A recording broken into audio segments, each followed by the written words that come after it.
Good afternoon. Really? Okay, we're gonna do that again. Good afternoon. Thank you, thank you. We're doing reciprocation here. My name is Jelani Cobb, and I'm Dean of Columbia Journalism School. I am ecstatic to be able to welcome you all here today for this very important conversation. We have done a lot of work and a lot of planning, and it's a magical moment when you see that planning and that work start to translate into an actual event. And so we're very excited to have you all here today. And I'm also honored and grateful for the Journalism School, along with the Tao Center for Digital Journalism, to be able to host you. We've been fortunate to have recruited Emily Bell, who's here, to lead us at the Tao Center in examining some of the urgent and important questions of our day. And so I have this job at a very interesting moment in that I feel that current events make the case for the work that we do, that if we ever have any doubts about the significance of journalism or how crucial journalism is to our world, just looking at the scroll of events and how crucial it is that we have accurate, ethically reported information in order to help us make decisions and understand the world around us, that has never been more apparent than it is now. Before I introduce President Lee Bollinger, I would like to thank Lynn Tao, who created the Tao Center and has been a champion of our school for many years. Thank you.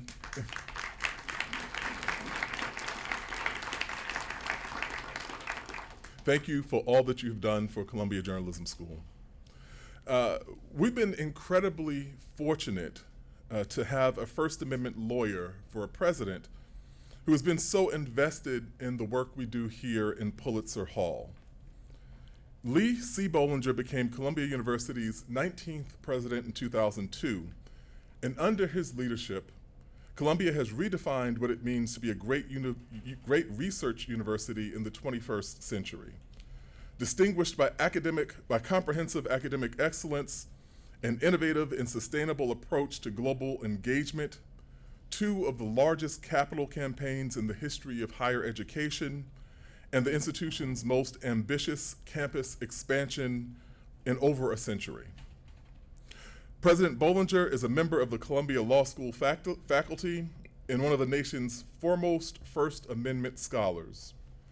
Each fall semester, he teaches freedom of speech and press to Columbia University undergrad students, and his recent books are Social Media, Freedom of Speech, and the Future of Our Democracy, which we will be celebrating tonight, and as well as National Security, Leaks, and Freedom of the Press, the Pentagon Papers 50 Years On, both co-edited with Jeffrey R. Stone.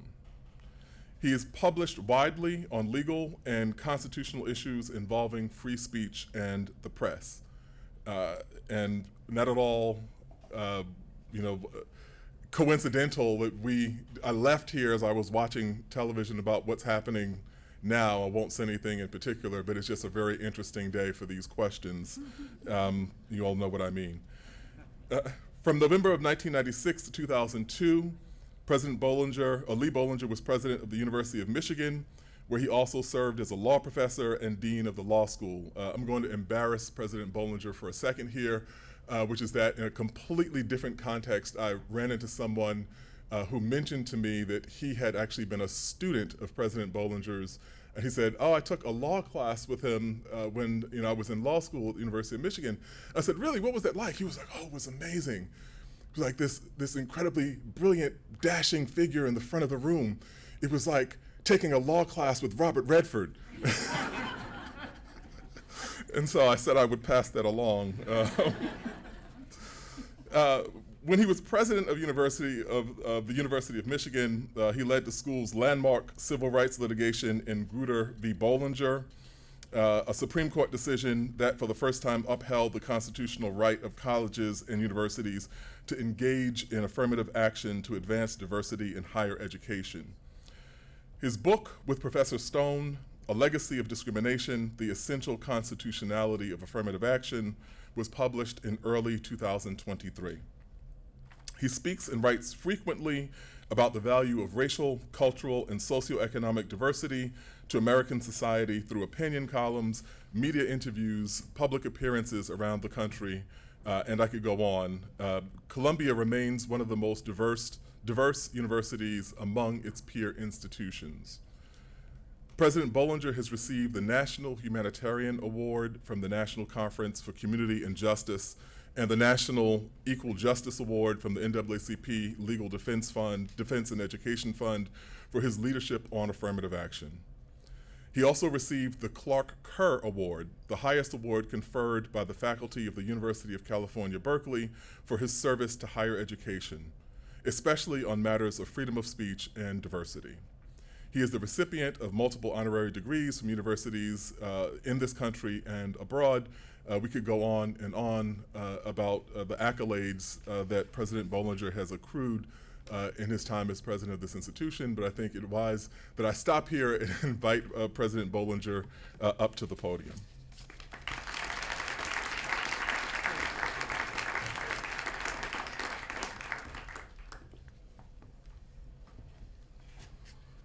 Thank you, Jelani.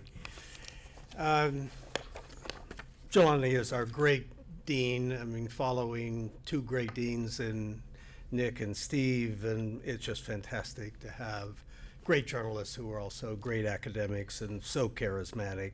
I want to recognize Emily Bell, our Nobel laureate guest, Maria Ressa, all the participants who have come here for this, the Tao Foundation, and of course, Len, who's been a dear, dear friend, and I've had so many conversations with Len over time in which we've talked about how universities can change and do good, and he's argued rightly, I think, that we no longer teach geography, and we should, and he's an advocate of theater, and it's just been a wonderful thing to be with him, and wonderful to be with him today, and thank you. So I feel very fortunate to have spent my professional life studying, speaking about, and acting on the principles of freedom of speech and press and on journalism. When I sat in my office for the first time as an assistant professor of law in 1973 and wondered what, if anything, I knew about such that I might write about it, I turned naturally to the First Amendment. I had grown up in the context of a small-town newspaper where my father was the editor and publisher. In high school, I was the janitor, melted the lead pigs for the linotypes, and developed the films. I felt I knew something instinctively about journalism and the press. At that time, the First Amendment was not really a field, although it was becoming such after the seminal Supreme Court decisions of that era, New York Times versus Sullivan, Brandenburg versus Ohio, Cohen versus California, and of course, Pentagon Papers. I was also lucky because it turns out that free speech and free press never go out of date, but keep providing new and fresh problems to be solved.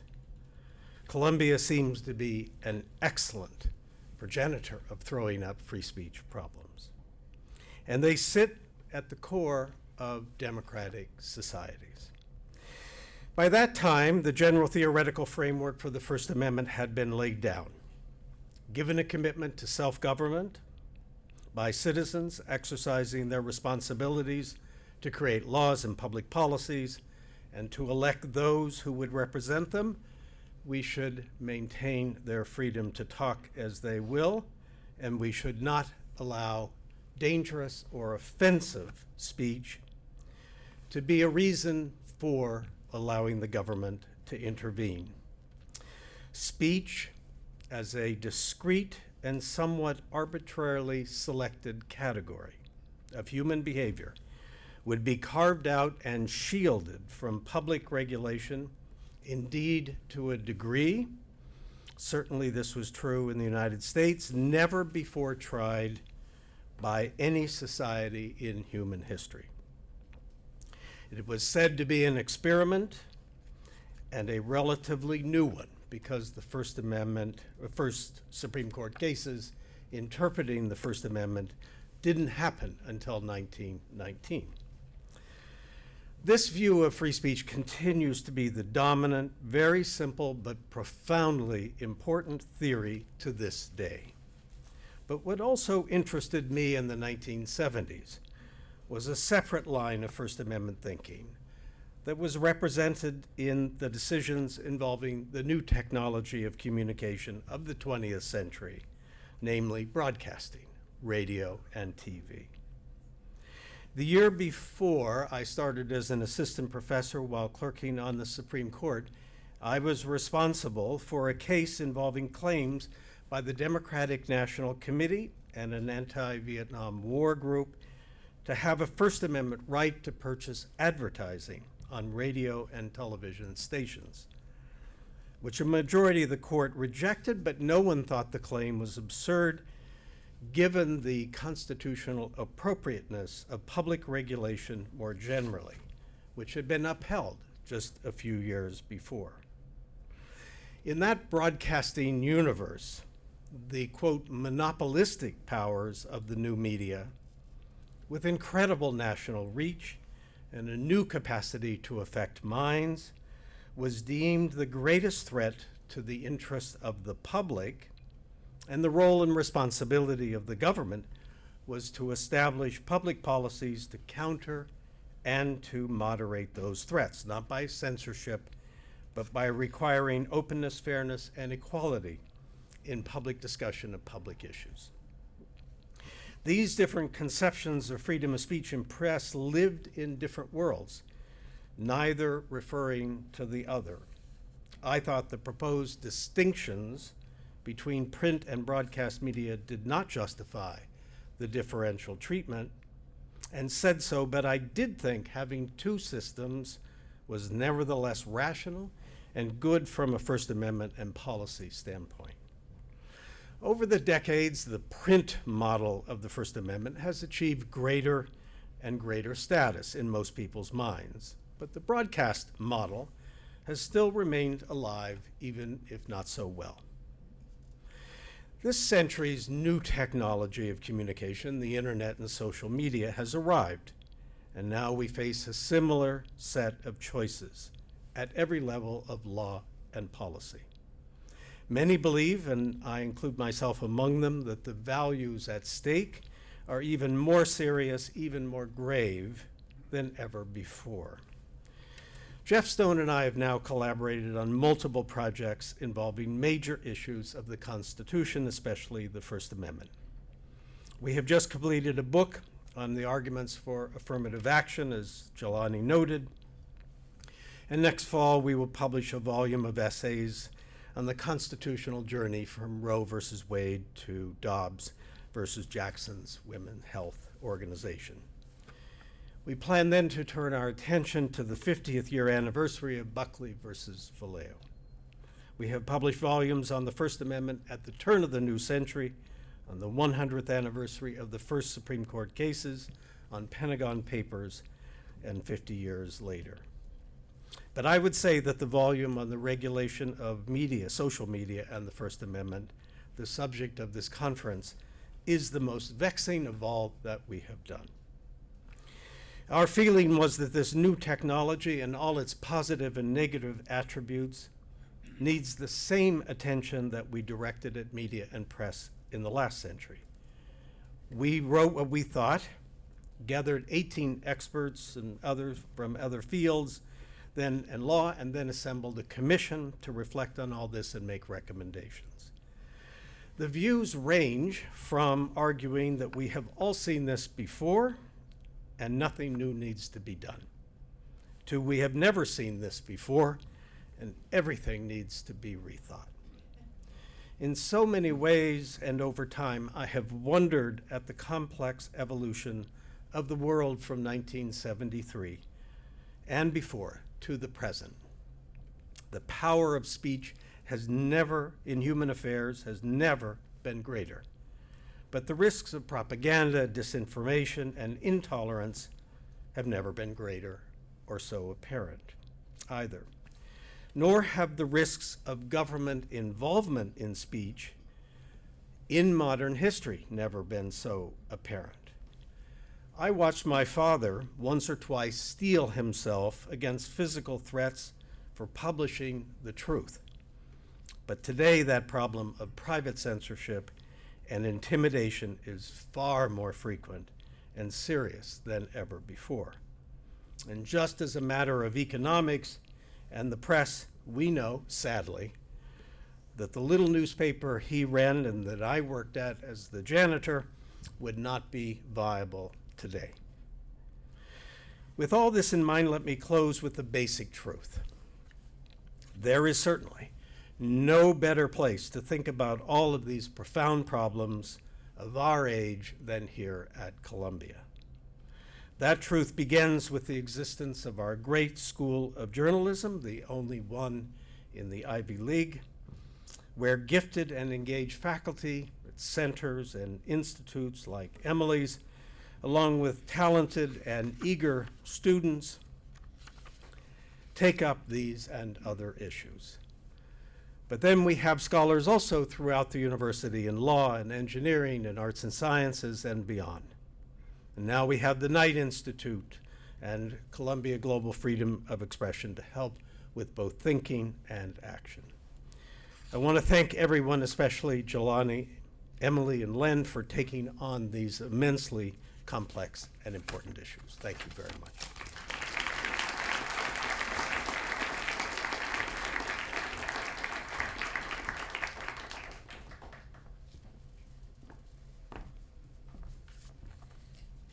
Thank you, President Bollinger, for those words, and thank you for your commitment to the journalism school over these many years. I now have the honor of introducing the first panel, and that panel is Meeting the New Challenges to Journalism, and I'm happy to say that it is moderated by my friend Chris Hayes. Our panelists are David McCraw, Mukhtar Ibrahim, Azmat Khan, Ronan Farrow, and Bruce Shapiro. And so if you can all come up to the stage.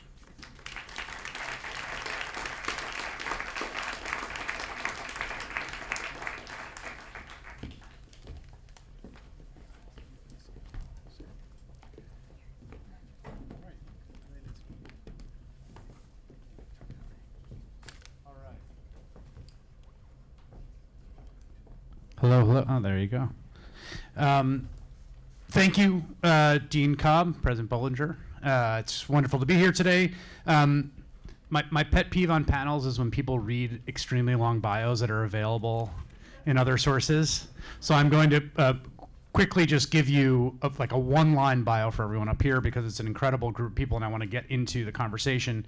David McCraw is the lead newsroom lawyer for the New York Times, author of Truth in Our Times about the fight for press freedom, obviously incredible career fighting for freedom of the press. Mukhtar Ibrahim is the publisher and CEO of Sahan Journal. That's a nonprofit news organization dedicated to covering Minnesota's immigrants and communities of color. He's created something really remarkable there. Bruce Shapiro is the executive director of the Dart Center for Journalism and Trauma here at Columbia Journalism School, which encourages innovative reporting on violence, conflict, and tragedy worldwide. And then two Pulitzer Prize winners here sitting to my left. Azmat Khan, investigative reporter for the New York Times and New York Times Magazine. Her investigations into the human costs of war have prompted widespread policy impact. She won the 2022 Pulitzer Prize in international reporting. She's also an assistant professor here. And Ronan Farrow, investigative reporter, contributing writer to The New Yorker, produces documentaries for HBO and podcasts for Audible, also a Pulitzer Prize winner for public service for breaking the Harvey Weinstein story, among others, author of 2 different books. Let's give a round of applause to these great people.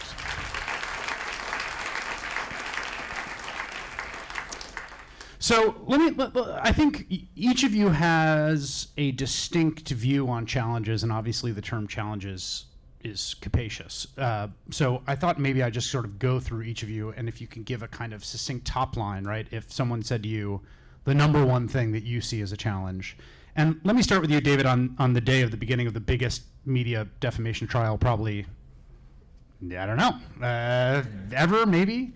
From a legal perspective, and particularly I think from the perspective of the durability of Sullivan, which bears the name of the organization that the company that you work for, what you see as a sort of prime legal challenge right now.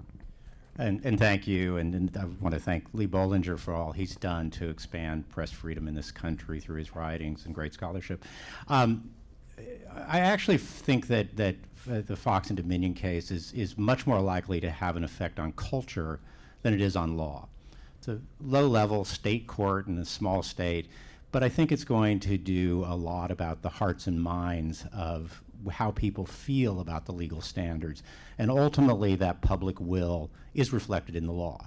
That as people doubt the viability or the usefulness of Times versus Sullivan or the actual malice standard, that will, in time, creep into judicial decisions. I think the hearts and mind problem in this country is really been at the front of my mind for a very long time, that the popular will to protect press freedom has been, I think, in decline. In 2019, there was a survey done which found that 26% of the respondents felt that the president should have the power to shut down press organizations that misbehaved, whatever that meant. Whatever your view of the Constitution, whether you're an originalist or you believe in a living Constitution, I'm pretty sure that was not what the founding fathers had in mind in writing the Constitution, that the president should have that kind of power. And it concerns me that that sort of erosion of the belief in a free press is so prevalent now. Of course, I would finish by noting that these are first world problems. When I see what people are going through internationally, brave reporters in countries around the world, I have to always reflect on how easy we have it here. Mukhtar, let me ask you about challenges, particularly in local journalism, which President Bollinger mentioned, the non-viability of the local newspaper that his father ran, and I think is something people have been talking about now for decades, and you have successfully innovated and are running a local news outlet. And from your perspective, what's the sort of main challenge you face? Yeah, first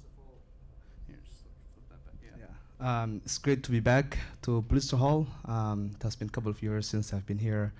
So I ran a nonprofit news organization in Minnesota, and the idea came to me after I graduated from this school. And I spent most of my career in some of the largest newsrooms in Minnesota and seeing how the mainstream media undercovers communities of color and sometimes misrepresents the issues. So if you are not familiar with the nonprofit model, it has been slowly replacing the corporation and for-profit model, which no longer is viable. There's a city in Minnesota, a few hours from Minneapolis, that had a paper called St. Cloud Times. When I graduated from journalism school about a decade ago, that was a paper that my peers and people who graduated from journalism school see as a place that we can go and intern and start our careers off. And that paper was closed about 2 months ago. So a sizable city in Minnesota doesn't have any credible news outlet that covers, school boards or education or climate or everything else. And the nonprofit model is slowly replacing that, for-profit model that no longer works. But the main challenge is we have been seeing a lot of nonprofits popping up across the country. American Journalism Project is a big investor and comes into places to start, big newsrooms with a big investment. But the main challenge is how can we sustain that model, which is reliant on philanthropic support and donations from people, communities. And it's really hard because you have to be fundraising constantly, and there have been challenges of sustaining that work. And as we see the need to really have deeply reported local journalism, and the nonprofit model is an alternative to the for-profit model, we need the philanthropy to really play a big role in that. And that's something that we need to convince with corporations and philanthropic organizations and people with wealth to really step in and see journalism as a local infrastructure like public works. And that has been really something that I've been seeing since I stepped into this work about 4 years ago. Ronan, I want to ask you about your perspective, particularly the incredible reporting you've done on individual surveillance of individual journalists and the degree to which, I think in an almost unprecedented fashion, any journalist anywhere in the world who is doing reporting that some powerful interest doesn't like, particularly state actors, can be the target of surveillance that can make them, can put them at serious risk. And there's been incredible developments technologically in that sphere that you've reported on. It's are we on here? Yeah, push that up there. Rookie mistake. It's a pretty frightening time in terms of where the technology is headed. I've been talking to young journalists here and elsewhere.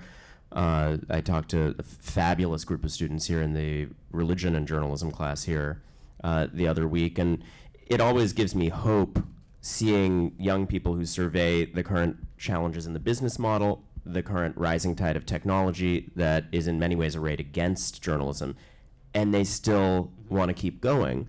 But there's no way to frame the situation as other than a time of great challenge in these respects. In terms of the technology you're asking about, we're just seeing tools like Pegasus, to use the obvious and prominent example, but also many others in the same space, get cheaper, more efficient, more available. And to David's point, that is frightening for all of us, but journalists who don't enjoy the protections of our constitutional framework in parts of the world where reporting on powerful interests might wind up in your death, they face this in a much more acute way. And I think that for the American policy apparatus to really respond to that in a muscular way, unfortunately, I fear we're going to have to see the problem come home more. I mean, in some of my reporting, this administration did make promises that they were going to sort of ban the use of some of this tech inside the U.S. government. They have in recent weeks actually pushed through an executive order that has the beginnings of that potential. There's still lots of loopholes. Would you mind giving a 30-second rundown of what Pegasus can do? Because it really is shocking the ability that people who have this software have. So the type of technology we're talking about, this commercial spyware that's now more prevalent than ever, essentially there are variations from product suite to product suite, but the model is a private company will sell you a kind of NSA in a box where you, when you use the service, have the ability to hijack a phone, download all of its hard drive contents, so every picture, every text, every email, every bit of scheduling, and then also, equally frightening, allow you to turn that phone into a listening device in someone's pocket. The most advanced versions of this technology let you do real-time surveillance in a way that the end user, the owner of the phone, might never be aware of. And to be clear, this is not just a problem in those more acutely dangerous types of contexts. This is coming home. And the U.S. government has been slow to move. We're seeing these first steps towards reform, both steps like they blacklisted the ability of the company that makes Pegasus, for instance, along with other vendors, preventing them from buying U.S. products and IT solutions. This latest executive order does pledge to curtail some of the U.S. government's ability to buy this kind of private tech and fuel that market further. But we have a long way to go. And what we're already seeing is American diplomats around the world, in a way that's very threatening to national security, be targeted with this kind of technology. I've personally profiled American journalists in newsrooms abroad who have been hacked in this way. And look, there are gradations of this. I've had, for instance, simpler like GPS hijacking approaches used against me, allowing someone to see pin drops showing where I was moving and follow me around. And that happened right here in New York. So this is, I fear, a problem that's going to take some major scandal where there is an American victim that makes it harder for us to look away. Right now, I think we are looking away too much. Bruce, let me go to you about the, in some ways, the kind of psychological or subjective challenges for reporters during this time, particularly reporters who are doing a lot of reporting on trauma, the aftermath of trauma, close to trauma. It's something I have to say, I am not in that category, but the nature of my job is that there's two kinds of days in the newsroom. There's a mass shooting day and a non-mass shooting day, and that's really like how it feels to me. And there's a routine of a mass shooting day where and a mass shooting day is traumatizing. I mean, I think for my whole staff, for all of us, and we do it over and over and again. And again, I'm in the bottom 5 percentile of people who are being exposed to it, but I feel it even at my remove. Yeah, well, look, one of the things we know from decades of studies of trauma is that a steady diet of graphic imagery in a professional context does get processed in a journalist's threat center and becomes part of a lifetime load of trauma. That's really important. And there's a context for this. Yes, there is a huge amount of trauma in the news cycle. We are, as journalists in the US and around the world, dealing with a cascade of violent and distressing events and atrocity and all of this. But this is also coming at a time of heightened attacks and impunity for abuse and harassment directed at news professionals. It strikes me, as President Bollinger was talking, thinking that the First Amendment, which I've cherished my whole life, presupposes the safety of the journalist. It does presuppose that at a fundamental level. And in American history, while there have been some notable exceptions, like the violence directed at Ida B. Wells and other black editors and abolitionist editors, throughout most of American history, certainly through most of our lifetimes, many of us in this room, that's been true. But in recent years, we've got an escalating climate of threat, both direct threat of violence directed at local newsrooms. I think of New Hampshire Public Radio, where a very good investigative reporter and her manager have had their houses repeatedly attacked. You think about the Annapolis Gazette and a whole host of other physical attacks.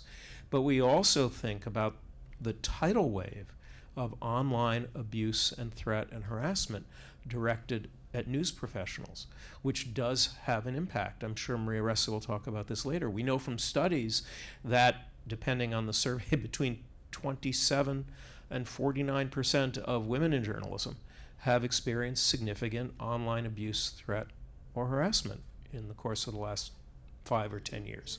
We know that this can take a psychological toll, just as the direct physical exposure to violence and threat can take a toll. And my own view is that a journalist silenced by occupational PTSD, a journalist silenced by burnout resulting from too much trauma, too few hours off, too many cascading assignments, too many newsroom pressures, all of these silencings of journalists are a kind of censorship and are a direct threat to press freedom that we need to integrate into how we think about the future of the First Amendment and how we think about the vitality and the resilience of the press. Azmat, you've done truly incredible work, and I'm a devoted fan of your work on wrenching information about the particularities of war, particularly, and its consequences and costs from institutions, the U.S. government, others that may not want to give it over, or in circumstances in which the actual reality just is obscure and hard to pin down. In that line of work, what do you see as sort of the main challenge at the basic level of finding out a truth that someone doesn't want you to know? Yeah, I mean, if I had to boil it down to one challenge, I think something that I have been really obsessed with thinking about the future of is really a lack of imagination and creativity, and sometimes even bravery when it comes to journalists fighting disinformation. And by that I mean, let me just tell you a story. It's 2016. I'm in Iraq, and I'm headed to this frontline town called Taza, where ISIS has used low-grade chemical weapons. And I'm embedded with this Shia militia commander, and we're on the way over, and he turns to me and he says, Azmat, what do you think about what President Obama said about what he will do for Syrians and Iraqis? And I'm like, well, what did he say he would do? And he said, oh, he promised that he would build a house for every single Iraqi and every single Syrian whose homes were bombed. And, I thought, oh, when did he say this? And he says, he says, no, I have the video. And he pulls out his cell phone, and he proceeds to show me a video of President Obama speaking. And there's, Arabic subtitles below. And yes, he announces, this is, I feel so guilty for what is happening of all of these homes I bombed in Iraq and Syria. And then he pauses to cry, and he wipes a tear from his face. And he proceeds to say, and I will build a home for every Iraqi and Syrian whose home I bombed. And, sometimes I get so sad about this that I want to throw myself off the Tower of Chicago. Now, as you may have guessed, the subtitles were not actually what President Obama was saying. This was actually a video that he gave after the Newtown shooting. And, he said something about, and it happens every day on the streets of Chicago. I think they had to make the term street Chicago work. And essentially, I look at this and I think to myself, yes, I could very easily publish something in Arabic, that shows that this is what he actually said in this video. But I asked the commander, where did you get this from? And he's like, oh, it's in this WhatsApp group that I'm in. And, I have no reach in that WhatsApp group. I worry about distribution models. And I think back to, this happens all the time, whether it's the fog of war or conflict, or whether it's a more overt effort to sow disinformation, which was the case here. And that was 2016, the example I just gave you. But, technology is so much more sophisticated. But I think often about how, back to the 2000s, when newspapers and news outlets were not necessarily being creative enough to become the Craigslist of the times, and weren't necessarily taking some of those more risky bids to figure out how to own that moment.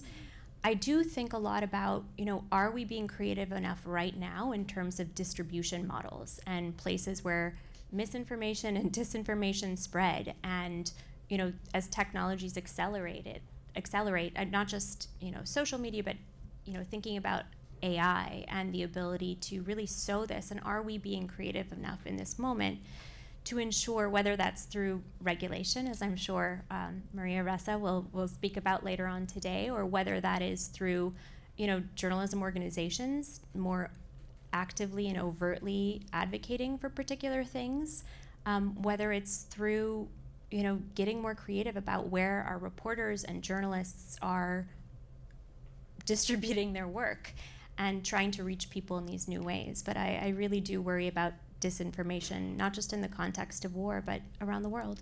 I think that's I'm sure other people on the panel have had this experience.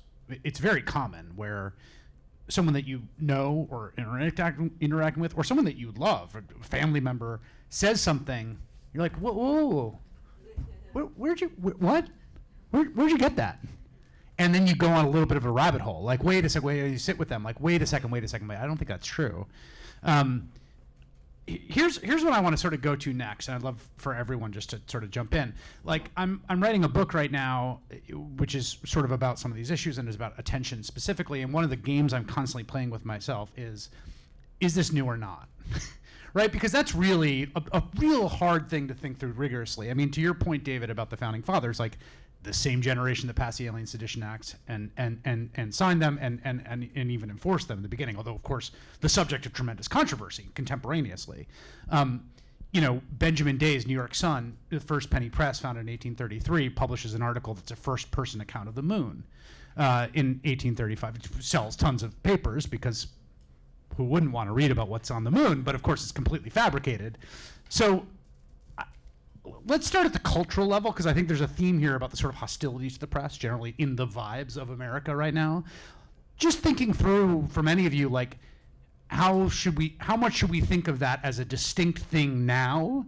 How much of what we're experiencing now is distinct and new about this moment? How much of it is people always kind of don't like the media? Let me speak to part of that, which is that I do think it was new when the President of the United States declared the press the enemy of the people. Yeah. Richard Nixon hated the press, and I don't think he was alone in that, but he at least thought that as a public statement he had to buy into those values. I mean, what happened, though, from that moment, from the Trump administration's hostility towards the U.S. press, is it created an epidemic.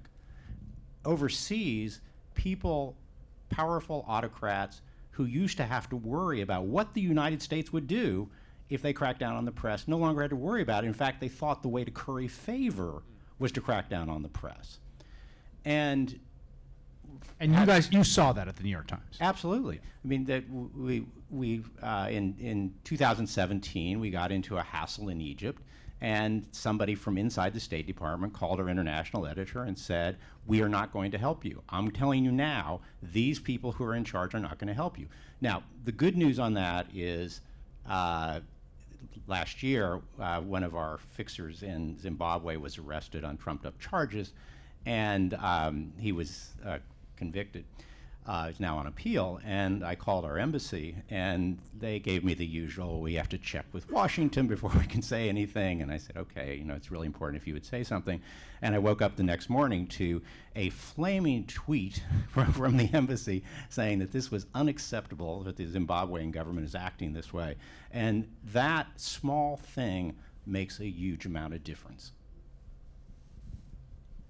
I like you, try to be rigorous all the time about the use of terms like increasingly or unprecedented. And it's really actually, it's a healthy exercise because you start to notice how often those kinds of words creep in. I recently backed by banned data. Increasingly in scripts. It's literally all the time. I was like, you see it. Trump increasingly isolated. It's like that adverb is going to be the death of me. Yeah, it's a real pitfall in TV writing in particular because it's so tempting. Yes. So just open the segment, a little topper that says increasingly. It's suddenly it's fresh.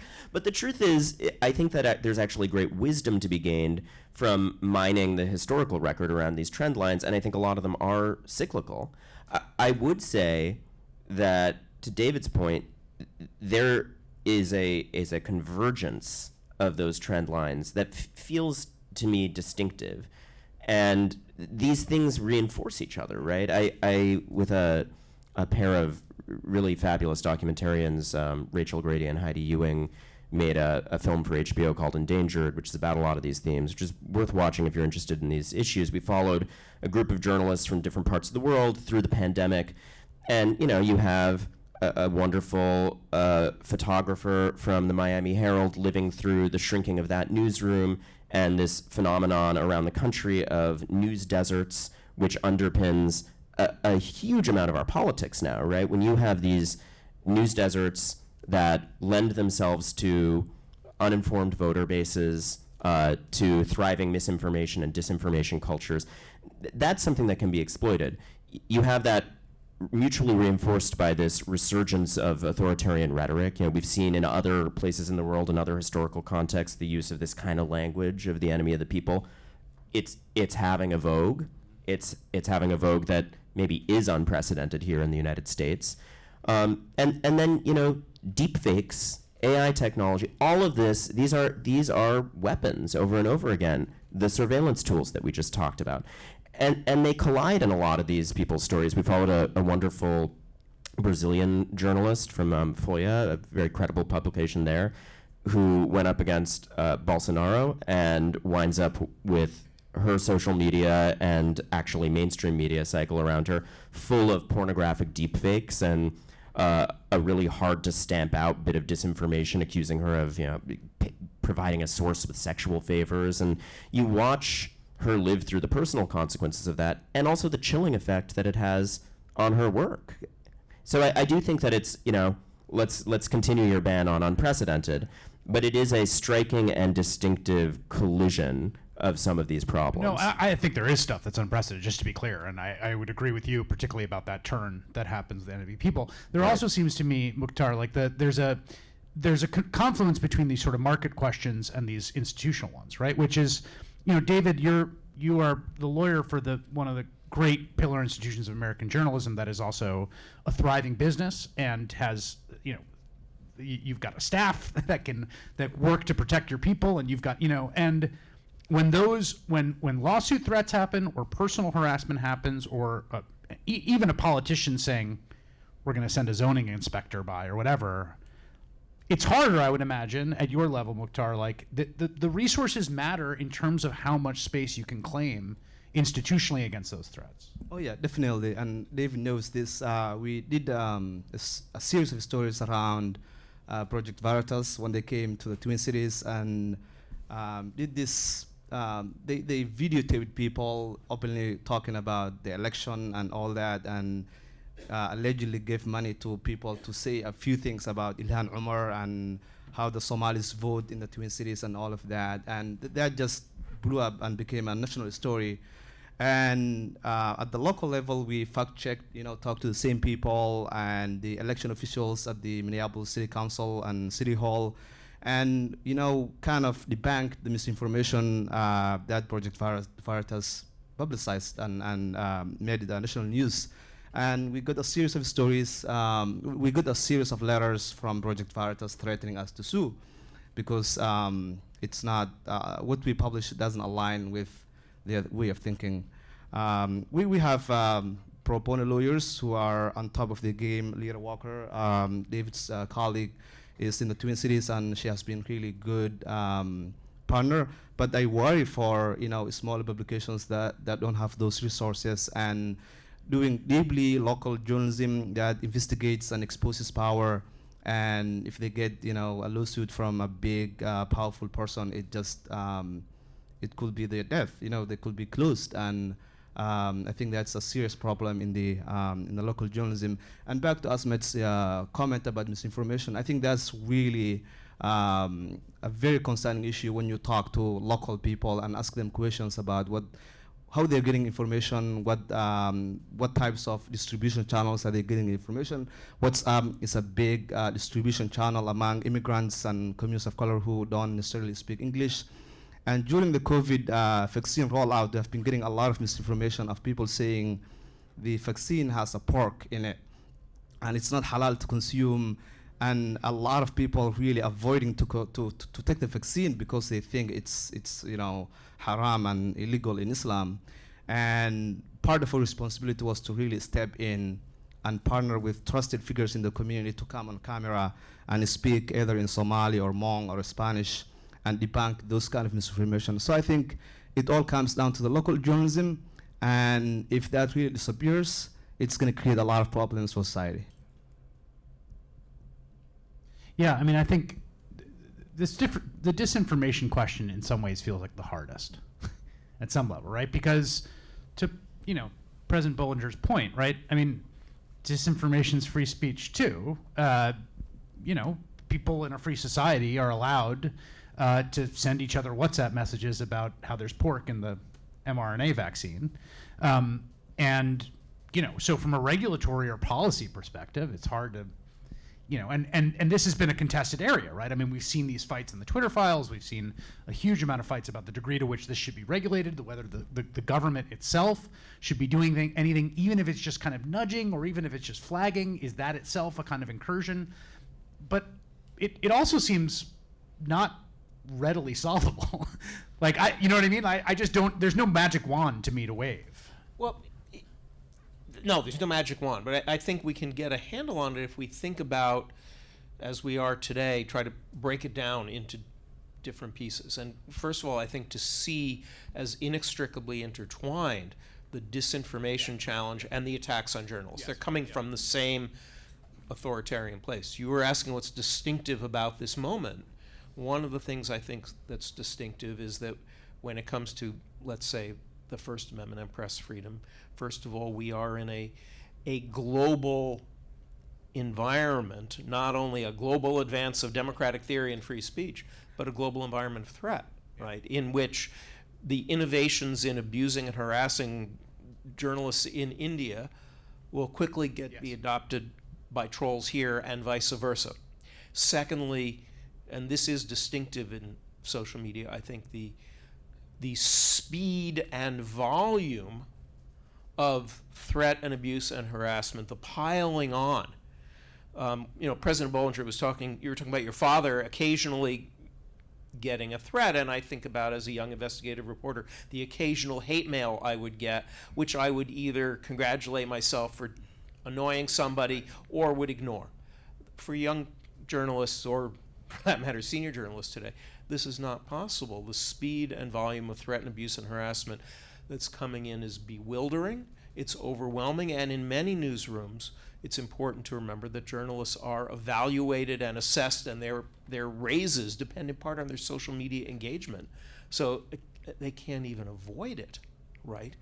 That is distinctive to this moment, and I think those are the kinds of intertwined challenges that we need to get a handle on, and it is having a profound effect. Every week, I am talking to local newsrooms around the US and local newsrooms around the world where journalists on traditionally apolitical beats who never had to deal with anything like this in the past, covering criminal courts, covering real estate, covering local uncontested school boards, are routinely being subjected to in-person or online threat and abuse and harassment. And then there's a final effect, and Chris, you mentioned the intertwining of the questions about the business model. Because of the economic pressures on newsrooms, on the failure of the traditional money-making model for this, there are fewer mentors than ever before. There is far less social support in newsrooms than has ever been the case, and that's quite consequential. We know that collegial support is the single factor most associated with journalists coping well with adversity, and that's being undermined by the collapse of the newsroom and the collapse of mentoring and the shrinking of news staffs under ever greater news cycle pressures. There's this huge question that sort of looms all over all this, which is trust, right? Like trust is fundamentally prior to knowledge, right? The way that you know things is that you basically heard it from a person you trust.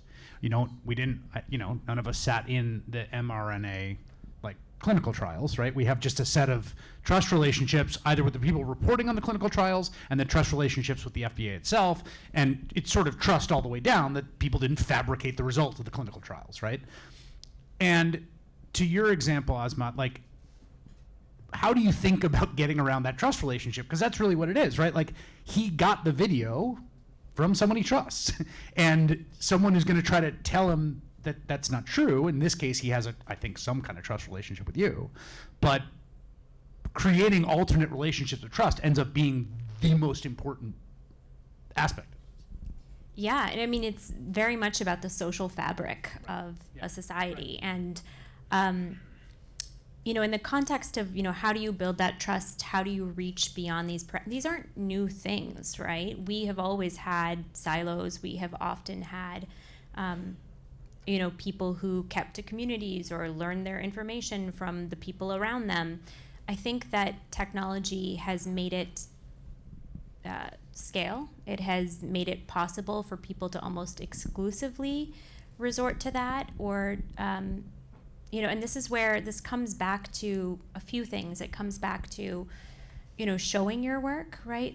This idea that, should we be it goes beyond journalism. It goes to education and media literacy and, what should people expect from their news sources? And as somebody who uses, I will have to take it off my phone for a few months, but when I'm not, banning TikTok from my phone, I use it regularly, and I'm so fascinated by what you watching videos feel like you can trust. It's somebody who's more informal.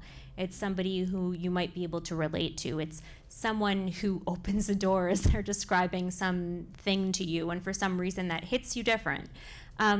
but there are, there are these ways of thinking about trust that you can see on newer platforms, and you can observe a lot, you can study a lot from them. I'm so fascinated by the algorithms that allow certain things to reach certain people, and what control we have over them, and what right we have to set some of these things ourselves.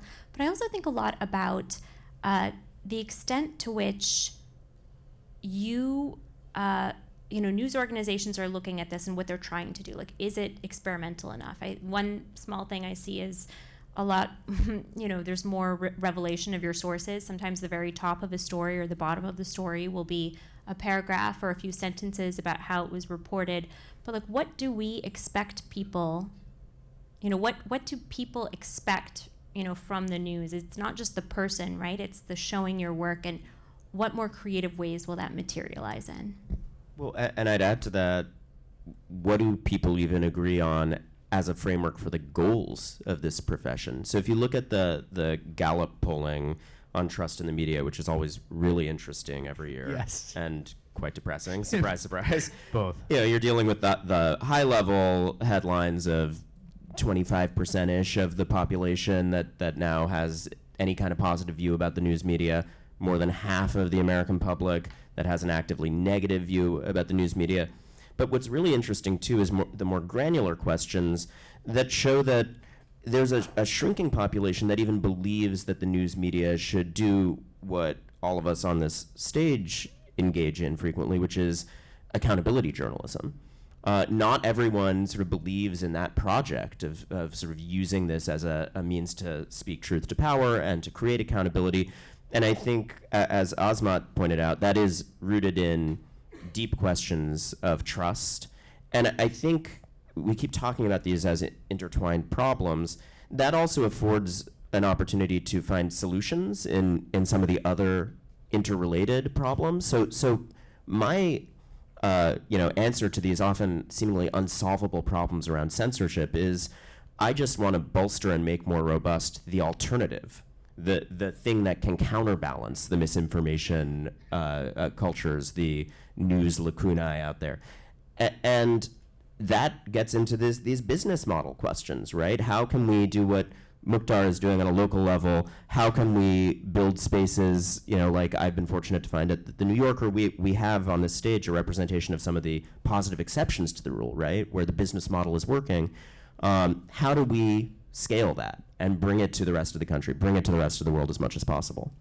And there's a sort of geographic question at the heart of this too. When you talk about Bruce, what you said about these sort of global trends is that it is increasingly totally detached from locality, right? Geographic connection, which was the driving force behind much of the news media, and I mean, for a century. That's where the work that Mukhtar is doing and that other local news projects are doing in this country and also in other countries is so essential, because if there's one thing we know, it's that people, and I speak as someone who started out doing micro community journalism in the 1980s, and if you're reporting on deaths in people's own community, if you're reporting on school lunch menus and potholes, which as a young reporter makes you grind your teeth sometimes, actually you're providing that scaffolding of trust and relevance. And I do worry that, and I worry even in this school with a new generation of journalists, that the collapse of local news has created a whole generation of journalists who are really good at big regional and national stories and are doing politics and are rushing onto the stage, but who are losing that sense of accountability and the very particular trust-building skills. Now, that can also be one of those things that's true until it isn't, right? And there are American journalism history, global journalism history is replete with examples of stories that fundamentally change people's relationship with the news media or what even counts as news. I mean, Ronan, some of your reporting in the New Yorker changed what we thought of as newsworthy about celebrities and what we thought of as newsworthy about sexual abuse in various industries. In the Vietnam War, Seymour Hersh's famous report on My Lai opened up vast streams of conversation about the possibility of America committing war crimes. So reporting can be consciousness changing, but there has to be some relevance, some way into people's lives, and sometimes I worry about a generation of kind of technocratically elite educated journalists skipping that step. I just want to jump in because there's also a related, in this world of better technologies where we can do a lot of reporting from afar, and we have these great, I'm a big proponent of visual forensics and open source intelligence tools and using a lot of these techniques in your reporting, but a kind of trend that I've heard a lot of journalism school professors, across the industry talk about is that a lot of students are less willing growing up in this age to go out and directly talk to somebody. They want to use the internet, they want to do the research on the internet, and eventually the kind of last step that they'll kind of grudgingly do is approach a person. And it's so counterintuitive, but I think a lot about the flattening of people in journalism, which is, as we report from afar and from a distance, to what extent are we diminishing this very essential aspect of journalism, which is to render human lives, actions, logic meaningful, to make it logical and understandable. Are we losing that as we kind of do some of this reporting from a distance? Well, and indeed, some of the most important innovations in reporting in the last 20 years, for all of the enormous revolutions in data and investigative reporting and all that, have been in human reporting, innovations in how we interview. How do we find a way to build trust with a decades past victim of sexual abuse? How do we find ways of building trust with people whose houses have been bombed or with survivors of gun violence? These are not easy questions. And those kinds of innovations are part of the pathway, I think, to restoring trust. And I think there's actually been some real, to your point, I think there's been real improvement in a lot of those areas. That's a place that even in the span of my career, I feel like there was a model of kind of, I don't know, for lack of a better word, particularly in Chicago where I first started reporting, a kind of gruff and grizzled sort of way of dealing with this that was not the best in terms of that. There's two sort of areas I want to get to just before the conversation's over. And Dave, let me just go back to you, because you're a lawyer, but you said you sort of viewed the kind of cultural milieu as the kind of bigger issue, but specifically on the law. It does seem to me that the sort of talk about opening up the libel laws is become a very popular talking point in particularly certain ideological quadrants. Mike Lee had a tweet about this the other day. It's Sullivan is in the crosshairs. The actual malice standard is in the crosshairs. And I think we've started to see, at least I've seen, district court judges more reticent to throw stuff out as they think about what an eventual Supreme Court revision of these standards would be like. And I wonder where you see things right now. This is going to be very unpopular in a room of lawyers and journalists. That I'm going to be an optimist. That's great. I like that. No, I think the answer here is that, or the thing I notice is that, well, there's all this conversation. When it really comes down to it, the anti-Sullivan people are not really showing up. Ron DeSantis proposes, and his legislator proposes these changes in Florida law, which would undermine the actual malice standard in Times versus Sullivan. And over the last 3 weeks, we've seen Bill Barr go into the Wall Street Journal op-ed and say, no, this is bad for conservatives. We've seen Mike Pence saying, I stand with Sullivan. We've seen Newsmax saying, we need this. We really need this. And I think when the conservatives actually sort of digest it, they're not likely to really be that keen on getting rid of Sullivan. The Supreme Court over the last 3 years, and some in the room are going to have better statistics on this than I do, but they've had 5 opportunities to take on Times versus Sullivan, including a case last year where the defendant was the Southern Poverty Law Center, a favorite punching bag for conservatives. Would have been an ideal, and the plaintiff was a right-wing religious group. They chose not to take it on. So I remain optimistic. I used to say when Clarence Thomas started this with a dissent that he wrote, that the glass was 1/9 full. I fear it's probably 3/9 full now, but I'm still holding out for the 6th. The other issue that I'd love to hear you guys talk about, and this again is my own pet obsession, so forgive me that indulgence, but is just the attention question, which to me is in some ways one of the biggest challenges. So in the 10 years that I've hosted a television show in prime time, it sort of dawned on me over the course of that time that my competition for my viewers' attention is not just what's on at that time. It's quite literally every single bit of content that has ever been created in the world anywhere. I mean, in a completely literal sense, it's not an overstatement. It is the fact that at that moment when I'm trying to get people's attention, they could look at literally anything else. And, I know for myself, like, I love to like sit down and look at a 22-minute carpet cleaning video on YouTube. Rather than maybe reading like a really good investigative piece about drone wars. And I'm just curious how you think through, Mukhtar. I'd be really fascinated just in terms of like running a local sort of mission-driven, just dealing with competition for audience attention and the difficulties of getting people to pay attention to stories that you feel matter. I really believe that if you provide journalism that's relevant to the lives of people in the communities, they will come and read and share and all that. I sometimes analyze the age breakdown of our readers, and I'm shocked to see that about 25% of our readers are under the age of 18 to 24. That's like young people reading well-reported news. So because we are writing about them, we are going to the schools, interviewing them, profiling them in the neighborhoods where they live, and the content we produce is deeply relevant to their lives. And I think we have been talking about, the mainstream media not covering people of color well, and the lack of diversity in mainstream news and all that.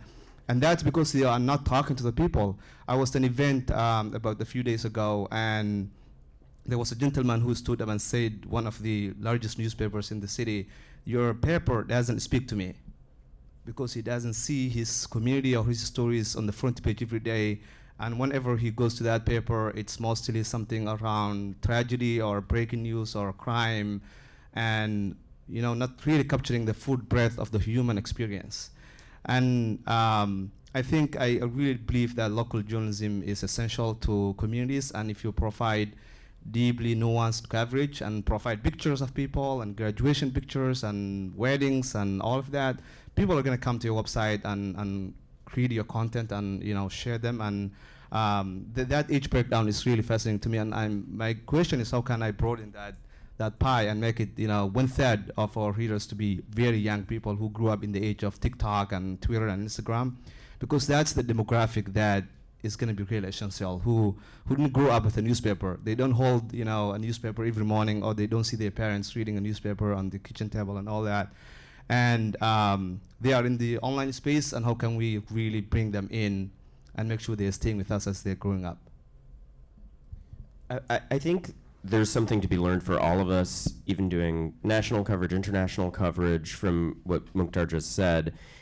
It is part of our writ as journalists that we have to tell the story, render the characters, as Azmat was talking about, in a way that is as not flattening as possible, create a rounded picture of the stakes, and at the same time do it all to the end of getting it right and making people care. Right. And there's a lot of discourse around this in our profession.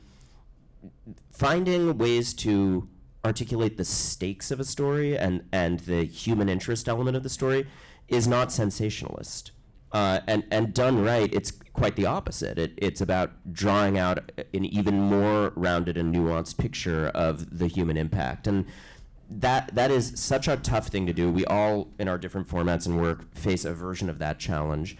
And I think when you get it right, when you illustrate why someone like you, the reader, you, the viewer, could be affected by this, why the people caught up in the saga that you're reading about are like you in some way, or experiencing something that you can understand viscerally, then I still do believe that people sit up and take notice. And we've seen that. I mean, you Bruce, named a number of the historical examples where that has been so important that people have rallied and cared. And I think that we still see enough examples of that often enough that I fundamentally believe we can all do that. I do think, Chris, the danger in what you point out, the danger in the vast competition for attention, is that it's easy to settle for being sensational, right? That and when journalism focuses primarily on the sensation as a way of getting attention, whether it's in true crime podcasts or breaking news coverage or anything else, and where it's just all about keeping you on a little bit elevated. Siren mode. Yeah,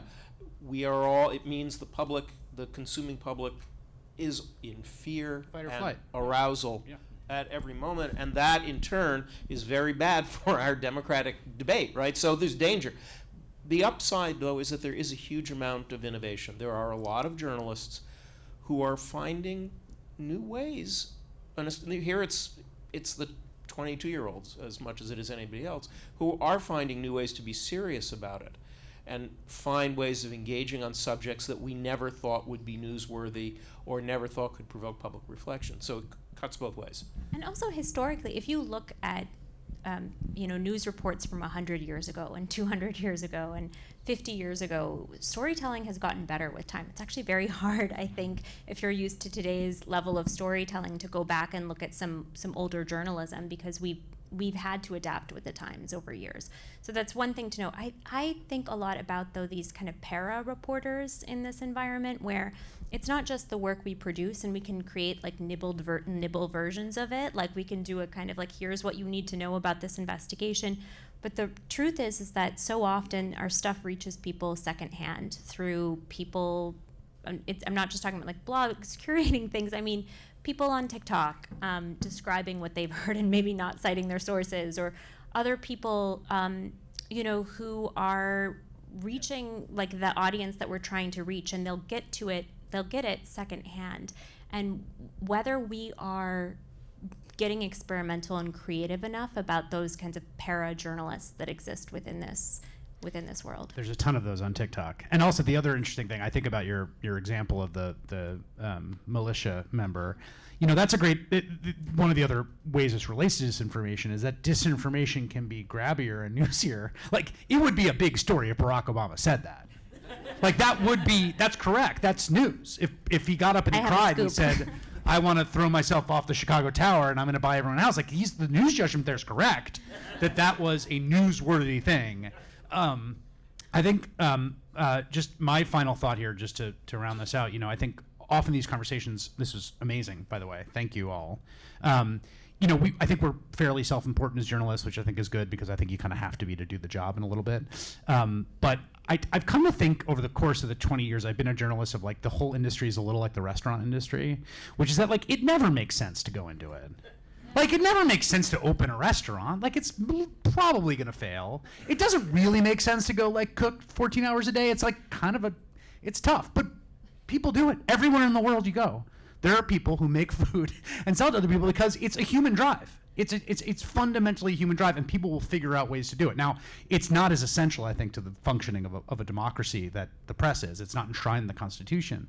But that simple, basic thing that people will adapt, they will find ways to do it, even if the logic makes no sense, if the market logic makes no sense, if the time and the schedule and the experience of it makes no sense, people will find a way to do journalism. They'll find ways to report. They'll find ways to tell stories, no matter what the challenges are. I keep coming back to that when I start to feel down about where things are, because I just think it's ultimately irrepressible. So thank you to all the panelists.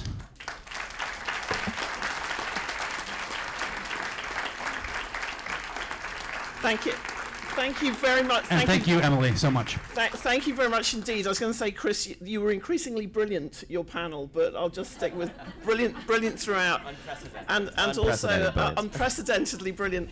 And Jelani just whispered to me and said, I think we should rename it the Columbia Culinary School. So thank you very much indeed, panel. You've got us off to a really terrific start. I'm Emily Bell, Director of the Tower Centre, and I'm here to introduce our next panel. So I'm going to call them to the stage in a moment. It's my pleasure to introduce our moderator, multi-award-winning author and journalist Claire Shipman.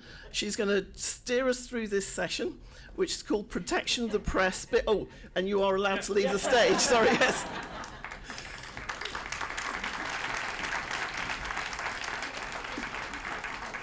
It's all very... That's the thing with journalists. You can get them on the stage very easily. You just can't get them off very easily. Pardon me. A multi-award-winning author and journalist, Claire Shipman, who also happens to be the vice chair of our board of trustees here at Columbia. Claire will be steering us through this panel, Protection of the Press Beyond the First Amendment, where we have a really terrific set of experts who will take the 40,000 view for. We have Secretary Jay Johnson, Professor Ona Hathaway, Rana Foroohar, and our own Jameel Jaffer. So if I could invite you all up onto stage, Claire.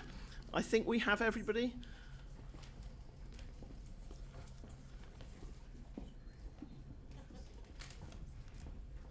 Wow, we're right on time.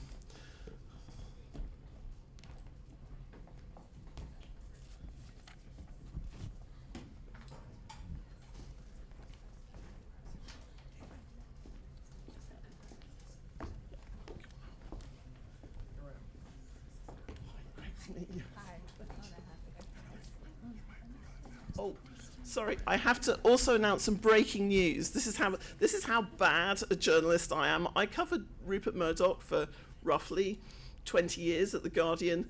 The Dominion lawsuit has been settled. The Dominion lawsuit has been settled more or less on the courtroom steps. My take is it is going to be either the best or the worst plot line in Succession ever. But I also just want to assure Chris that the fact that everybody was looking at their phones at a certain point during that session was nothing to do with the tension and everything to do. And God bless Dick Toffel, who came over to show me because he thought I might not be on my phone, but he was wrong. So on that bombshell, as they say, I'm going to hand over to you, Claire. All right, I think we're all going to want to talk about that, but thank you, Emily, I appreciate that. And it's a thrill to be here. Our role on this panel, our mandate is to look at this issue from a slightly more removed point of view, and I guess consider the fact that we are seemingly on a new, more tumultuous terrain of information, journalism, politics, national security. I know, as Lee said, that's debatable, whether everything's the same or nothing is the same. It certainly feels like the latter to me. But and to try to have a sense of where we're headed in terms of laws, regulation, business, what it means for all of us. We have a lot of expertise on this stage. I will try to take a page from Chris's book and be brief, but I think everybody's everybody's biography is important because there's a reason why they're all here. I'll start with Jameel Jaffer, who's a lawyer and the executive director of the Knight First Amendment Institute here at Columbia, an adjunct professor of law and journalism at the law school.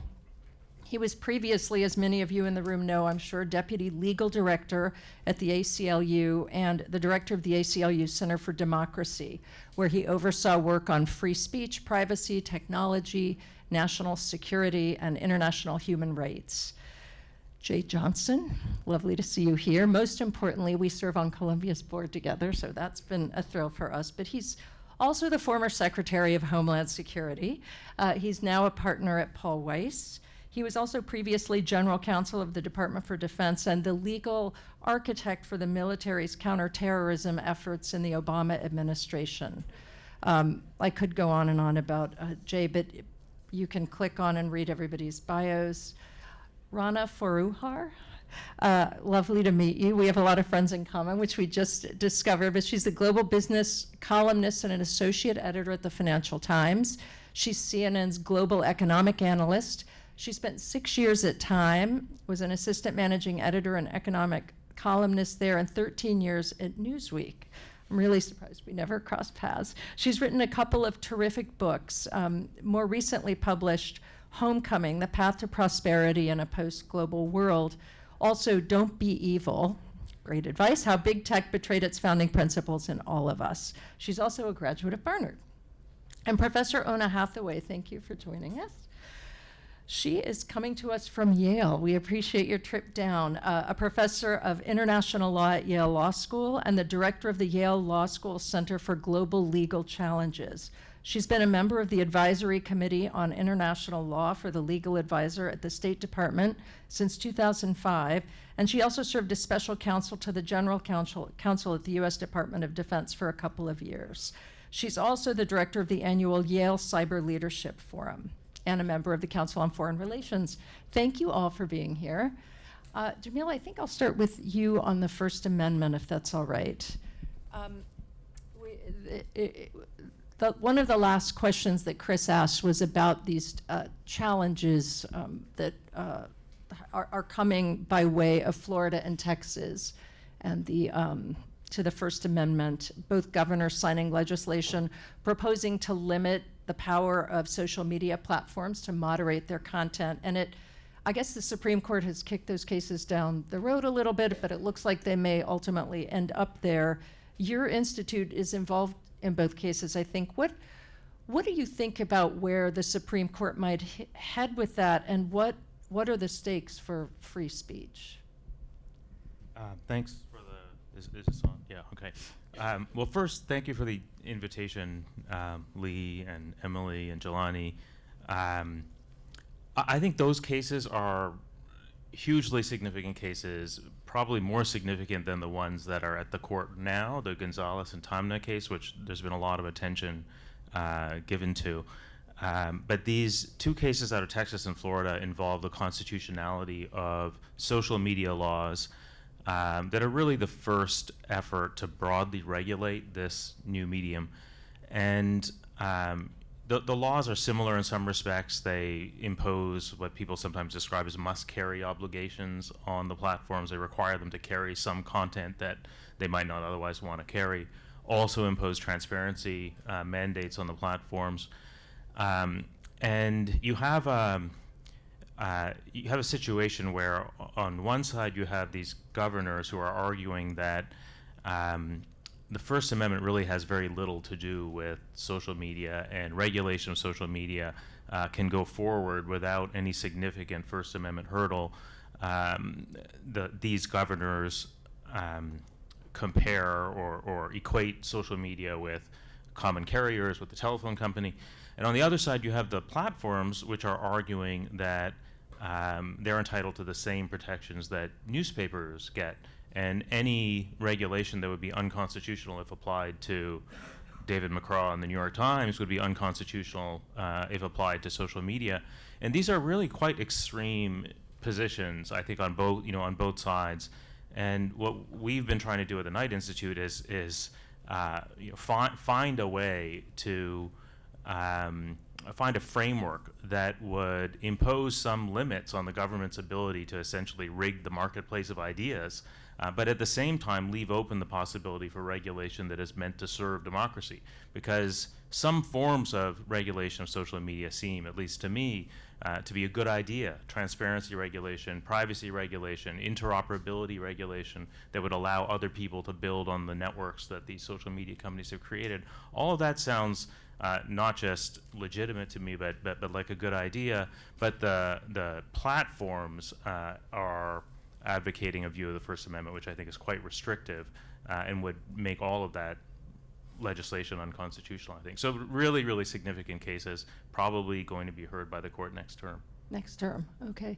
And Rana, you have, in both of your books really, and in other writing, you've focused a lot on the need for regulation and on scale, the power of social media. I mean, what is your sense about the sort of First Amendment protections and the state of regulation right now of social media? Does anything give you comfort from your vantage point? Sorry, am I on? Yeah. Yes. Comfort, not yet.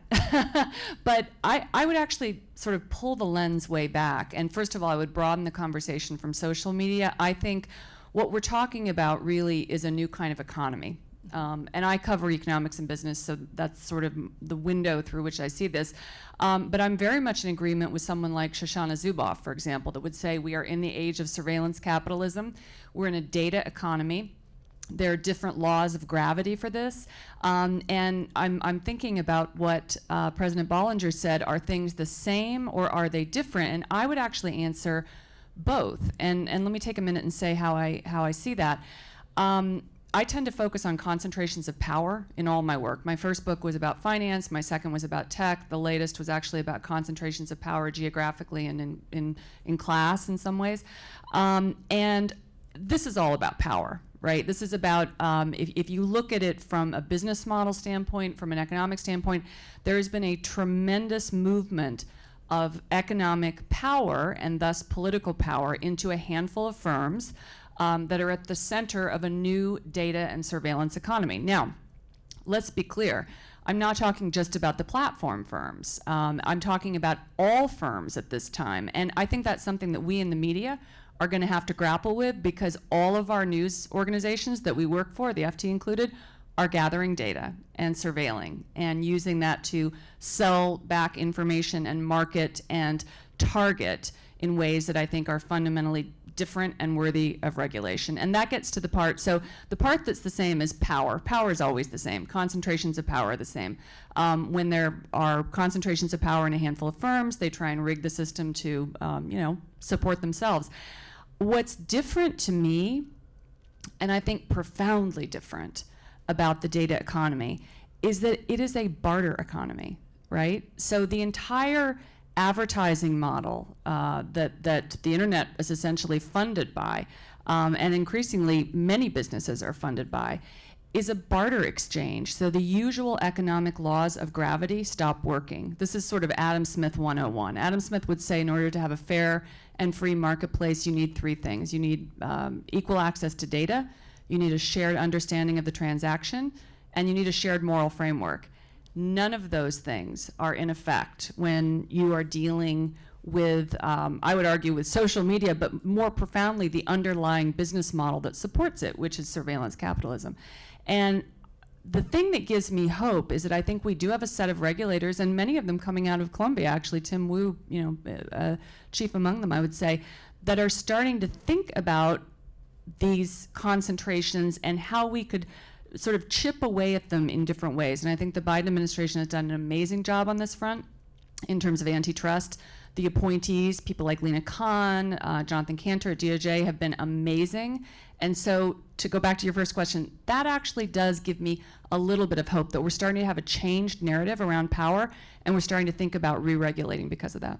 Well, and Secretary Johnson, do you there was a big upswing during your time as Homeland Security advisor, as Secretary of Homeland Security, in an upswing in cyber attacks and a real focus on the threat to our information systems, the national security threat. If you were in that job right now, what would you be most worried about? I would be most worried about what I think I was worried about. Cyber attacks, and this doesn't have anything to do with social media per se, cyber attacks on critical infrastructure that have the ability to shut down the power grid or the water supply for the entire East Coast, or offensive cyber launched on our critical infrastructure here in the United States. In 2016, when we knew the Russians were trying to influence the outcome of our election, I was very focused on the potential that the Russian government could attack our election infrastructure. I designated election infrastructure as critical infrastructure just before I left office. We were worried about attacks on how we report election results, attacks on voting machines, voting systems.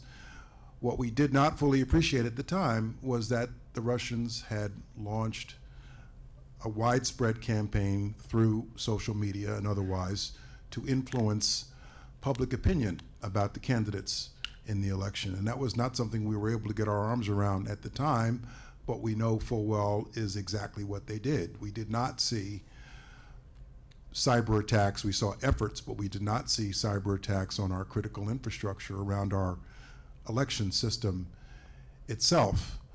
When it comes to cyber attacks on social media, on how Americans receive their information, I think the government and Homeland Security in particular should be very careful. We should not have in DHS or any place else in our government, in my view, a truth squad that can deem something to be fake news.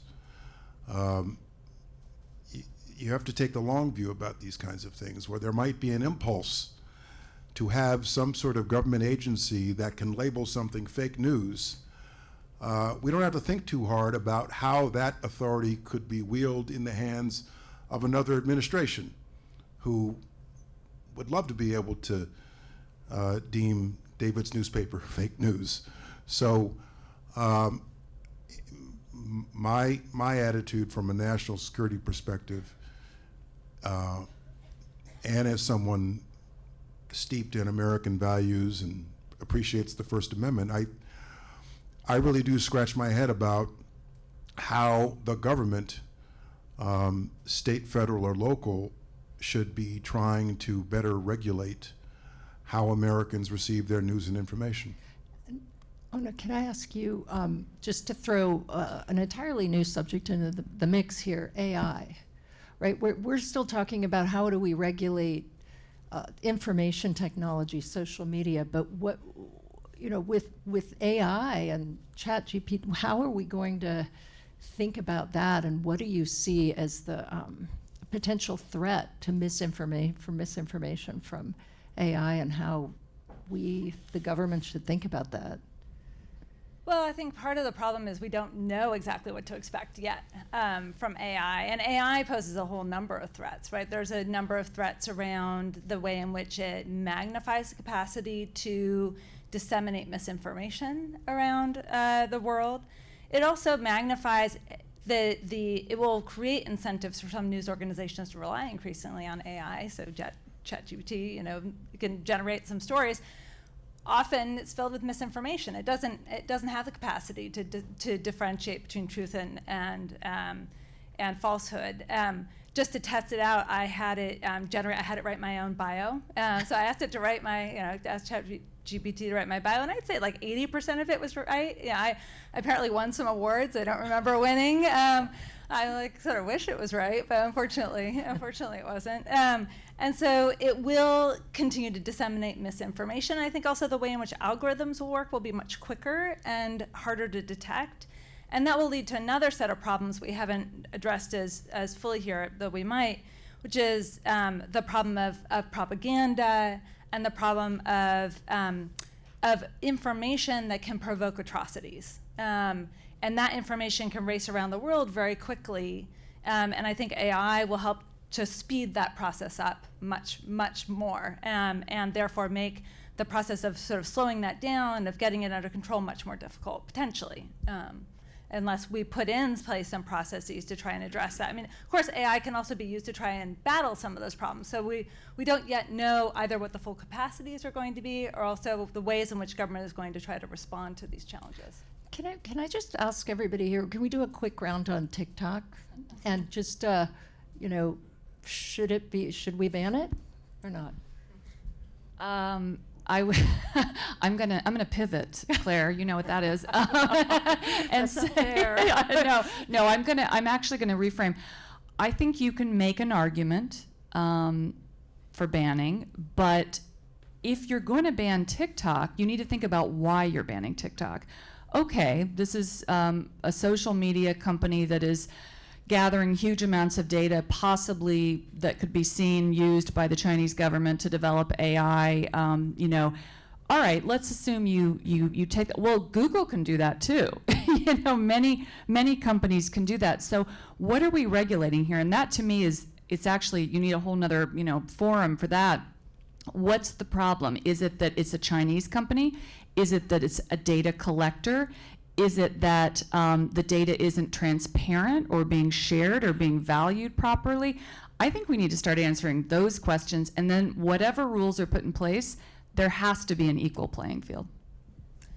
Yeah, I would agree with a lot of that. I mean, I think the problem that we haven't fully appreciated is the way in which the sucking up of our personal information by a wide variety of platforms. It's not just TikTok. It's, you know, just carrying your phone around, there's so much information that's being collected on you. You don't need a kind of national security device to sort of be installed on your phone for that kind of information to be gathered, because we all, you know, by virtue of just carrying around our iPhones, are effectively carrying around a kind of personal surveillance unit.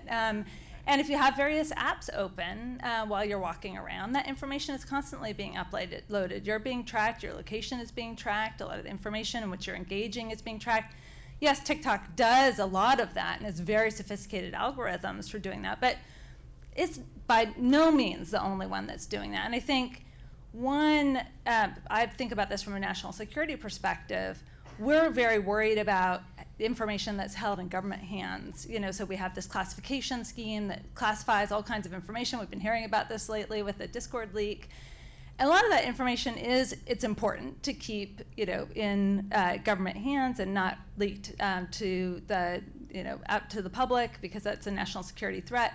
But there's also a really serious national security threat from all this personal information that is being sucked up by all of these platforms, not just TikTok, and then is available for purchase. You know, these data aggregators that aggregate this data and then sell our personal data are making lots of information about our lives available to the kind of highest bidder.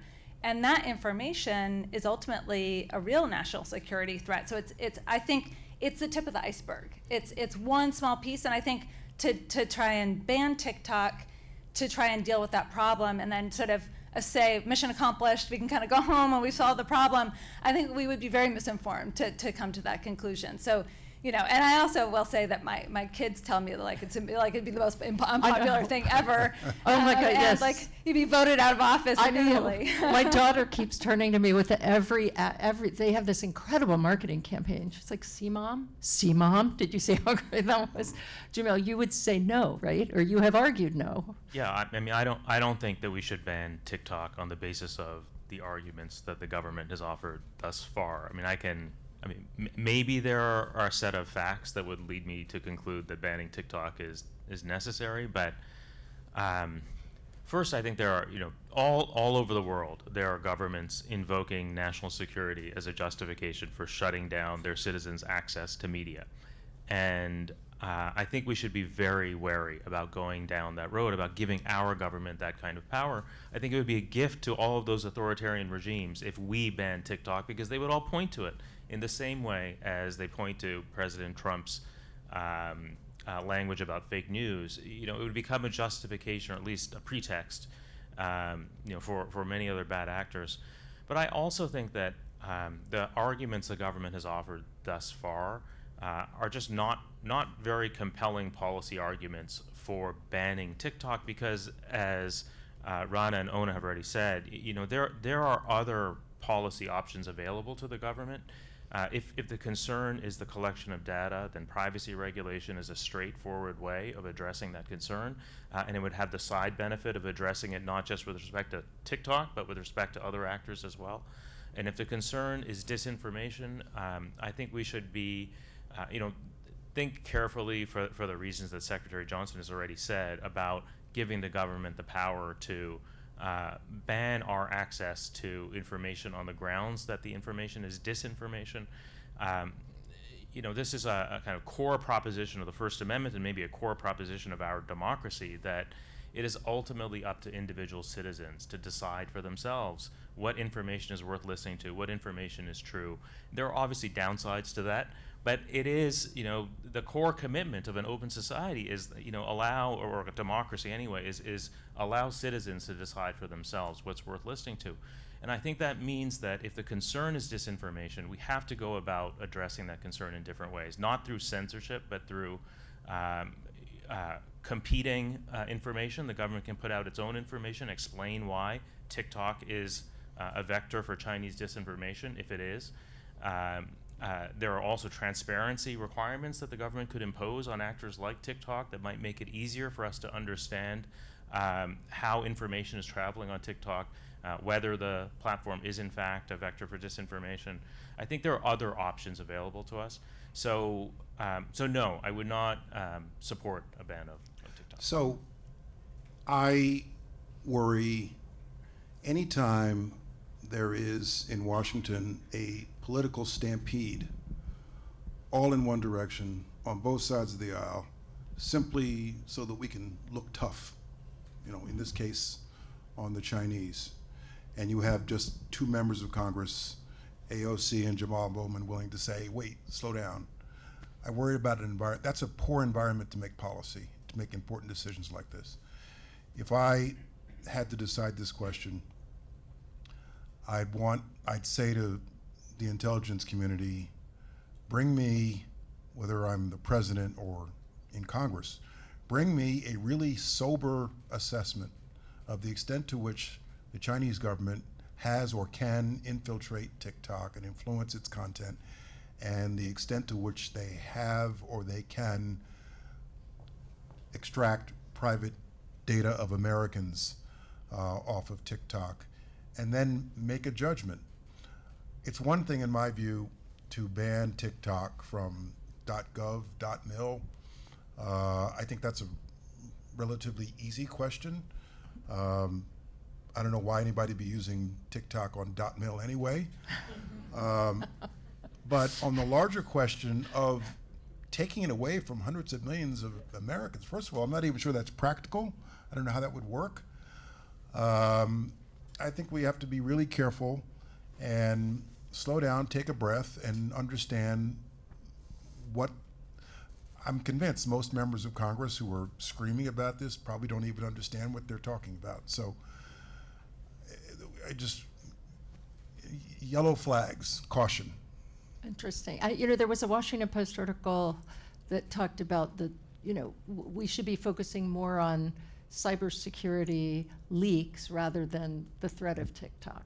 Do you think that's that's my one-line summary, but does that ring true for the security experts here? So I am so certainly the latest leaks, the Discord leaks, are pretty damaging. There's no doubt about that. I think in general we massively overclassify information. So I actually think that the solution to the leaks problem is maybe not necessarily to sort of build higher walls or to have more controls, but to classify less and then do a better job of protecting what we have. But I do think, and what actually needs to be protected, that some estimates are, at least 50%, somewhere 90%, of things that are classified don't really need to be. And when I worked at the Department of Defense, I had TSSCI clearance, and I went into that job thinking, I'm going to get to see all this awesome stuff. It's going to be so interesting, and some of it was pretty interesting, but the vast majority of it was not all that different from what you could read in the newspaper. And so, that I think we have to think about which leaks matter and which information matters, and think about how to protect that information better. And then on the other hand, I wrote this piece for the Foreign Affairs that basically argued that we massively overclassify information and worry way too much about trying to keep information that's in government hands out of the public sphere, and that creates all kinds of problems for journalists. The Espionage Act is a problem for journalists. The fact that if you get a document that is classified and then you write a story about it, you publish it, potentially you are, formally speaking, violating the Espionage Act. And you could be prosecuted for it. Julian Assange is famously one of the, there are 17 counts, I think, under the Espionage Act against him for basically what the New York Times does on a regular basis, which is, publish documents that are still classified. So I think we overregulate them. We worry too much about that problem. On the other hand, I think we underregulate or worry too little about information, the kind of information that TikTok gathers. Again, this is personal information about ordinary Americans, which we don't do a good enough job, I think, of protecting people's privacy. And I think that the broader problem is the way to regulate it, and and we've referred to this earlier, is not just to think about TikTok, but to think about what kinds of information should be gathered about Americans and what kinds of controls should we put in place. I mean, in Europe, they have much more stringent regulations about what kinds of private information can be held. In China, they have a very strong rules about what kinds of information companies can collect, not about what the government can collect, but what companies can collect. And we're kind of way behind in terms of thinking about how to protect privacy of ordinary people. And I actually think that's a much bigger, in a world of AI, that's actually a much bigger national security threat. Can I can I add something? Sure, of course. So Ona's right. It's we're way overclassified. It's much easier to classify something than it is to make a judgment. This doesn't need to be classified. When I sit at my desk at the Pentagon writing a memo about something that has classified elements in it, it would be way easier for me to, and I'd want to err on the side of overclassifying something lest I make a serious mistake. And then down at the bottom, classified by J. Johnson, declassify on April 18th, 2083. There again, I'm erring on the safe side, after I'm long dead, and I can't be blamed. But on the leak question, I tend to be somewhat philosophical about this. We have an instance where I don't understand why a 21-year-old enlisted person in the Massachusetts Guard has access to this stuff, but you have an incident like this that is 1 in 15,000, and everybody clamors, how can this happen? How can this happen? We can't let this happen again. We have to tighten down. And then you have a Boston Marathon bombing, and everyone is demanding, how can this happen? How can this happen? The answer is because we didn't do a good enough job of connecting the dots. And everyone says, well, we have to broaden access. So there's a pendulum aspect to this, back and forth, depending upon the climate. Interesting. We were talking, Jameel, beforehand with Maria about Section 230, and and I'm wondering if Claire, can I say something about the secrecy question Absolutely, first? yeah. Just that I think I totally agree with the proposition that too much is classified. I think everybody agrees with that proposition. I actually think it's the tip of the iceberg when it comes to problems with our secrecy system, and the problems are actually really, really hard. One problem is how should we deal with leaks? How should we think about leaks? And I think most of us probably agree that there are circumstances, maybe they're very, very rare, but circumstances in which it is not only legitimate for somebody who has government secrets and who has access to classified information to share that information with the press or share it with the public, but a good thing for our democracy that a person shares that kind of information with the press. I'm sure that there's lots of disagreement about when that condition is met. But whether it's Dan Ellsberg, who leaked the Pentagon Papers, or Snowden, or the person who leaked the photos of the Abu Ghraib abuses, or whoever it was who told the Washington Post about the CIA's black sites, again, I know people will disagree about whether those cases are the cases in which people were justified in leaking information. But most of us would probably agree that there are circumstances in which it makes sense. Our system should protect a whistleblower. The system we have doesn't draw these kinds of distinctions. And we have this relatively healthy debate now about this particular guy who leaked these documents about the Russia-Ukraine conflict. Was he justified in doing it? What were his motivations? Does it make sense for somebody to dump this kind of stuff? If his motivations were public-oriented, I'm not sure they were, but if they were, does it make sense to dump this kind of stuff online rather than give it to a journalist? I think that's a pretty healthy debate. When this gets to court, when he is indicted under the Espionage Act, I think he already has been, right? When he's tried under the Espionage Act, none of that's going to matter, because the Espionage Act doesn't draw those kinds of distinctions. As far as the Espionage Act is concerned, if what you disclosed was national defense information, and national defense information is defined essentially to mean classified, if what you disclosed was classified, then you're guilty under the Espionage Act. And I think that that's a terrible thing. We should have a system that draws the kinds of distinctions that most of us draw when we think about these cases. You know, did this person disclose information that the public really needed to know? Or was he disclosing things that jeopardized our national security? Was he responsible in the way that he disclosed the information? You know, did he give it to reporters who he could trust to make their own editorial judgments, or did he just dump a bunch of information online?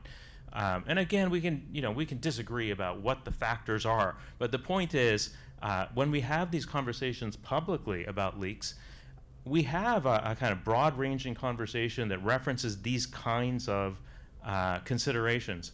And in court, because of the way the Espionage Act has been drafted and interpreted, the conversation is much, much narrower. And I'm not going to pretend to have a solution to that, but it seems like a really big problem. I feel that Jay wants to win. The problem with that is you can't tell a room this size of 21-year-old enlisted guardmen. There might be circumstances where it's okay for you to leak TS-level stuff because everybody's a martyr in their own mind. And so what you might consider to be a legitimate public need to know something that's overclassified is in the mind of somebody else something that is really going to damage national security, jeopardize sources and methods, jeopardize lives.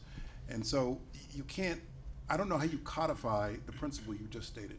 Yeah, I mean, I agree with you that, people are going to, some 21-year-old might be wrong. Maybe many 21-year-olds would be wrong. But we do tell soldiers, there are circumstances in which you should not follow the orders of your superiors. There's such a thing as an unlawful order, and you shouldn't follow an unlawful order. And you could be wrong, and you'd be prosecuted for it. Law is codified, correct. Right? And I would say you could do something similar here, that if the person's wrong, you prosecute them under the Espionage Act, and they're subjected to the same penalties they'd be subjected to right now. But the difference would be there would be circumstances in which the law would protect somebody who the court agreed had done the right thing. Again, I think it's a complicated thing how to turn that into an actual statute. I don't have a statute to describe to you, but at least at a conceptual level, it seems to me that the system right now is not defensible. Something else for us to think about. And now I'll throw it to Rana for Section 230. We were talking beforehand about how significant it is, these challenges to the social media companies' protections right now. What is your take on that? Yeah, so Section 230, and probably most people in this room know what it is, but was passed in the mid-1990s when the internet was young, right? When we were all sort of, I was using Pipeline. Does anybody remember Pipeline? Oh my God, two people in the back, three. And you could actually say, yes, there should be no liability for what's put on a platform. This is a platform is not a media company. It should not be subject to the same kind of a paradigm.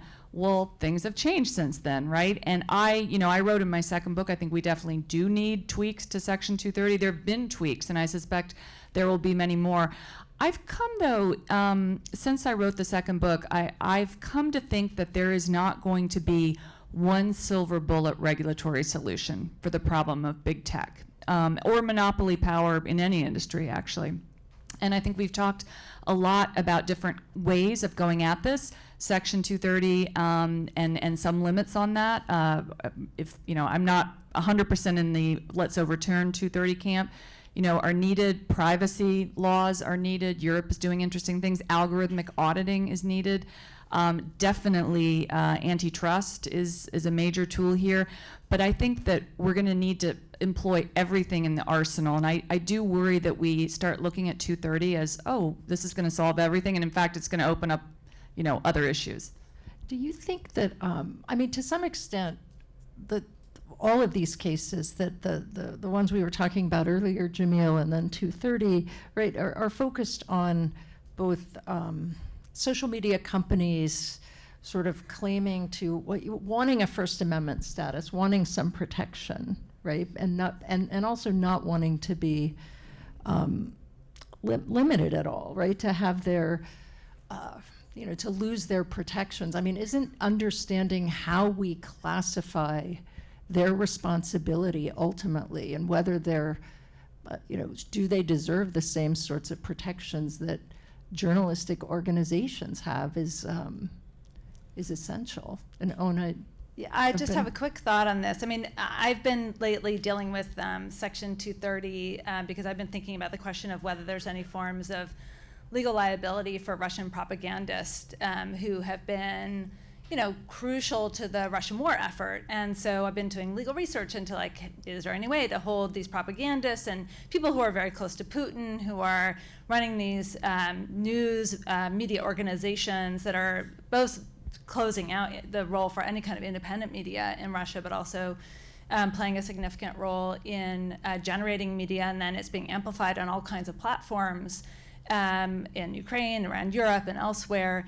And at the same time, looking at questions like liability for, say, Facebook for amplifying genocidal messages in Myanmar.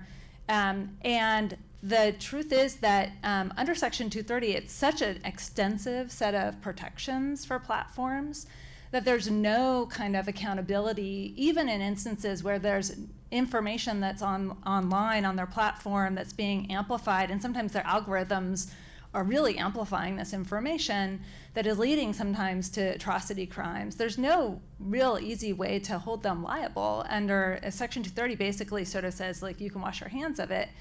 And I don't think that's a sustainable long-term approach. I think we're going to run into the wall, the fact that Europe is increasingly not content with that kind of free-for-all approach, and the new Digital Services Act is going to require more significant content moderation, not just in Europe, but for these platforms. I wanted to ask, that was a question I had for you, which is, is there anybody out there doing it better, right? Somebody in the last panel said, we don't have a magic wand, right? We keep, on every issue, in the last panel and this panel, we're identifying problems, but nobody really, nobody has some incredible vision. But I did wonder whether what Europeans are doing, which I think even 10 years ago, everybody thought, well, we're never going to do what Europe does. They're so bureaucratic, it's ridiculous. Are they seeming less ridiculous now, and are we going to learn from what they're doing? They are seeming less ridiculous. I mean, we don't Forgive know me exactly. for any Europeans. A lot less. Well, so I will say that we don't know exactly how this is going to play out, but the basic framework is not an unsensible one.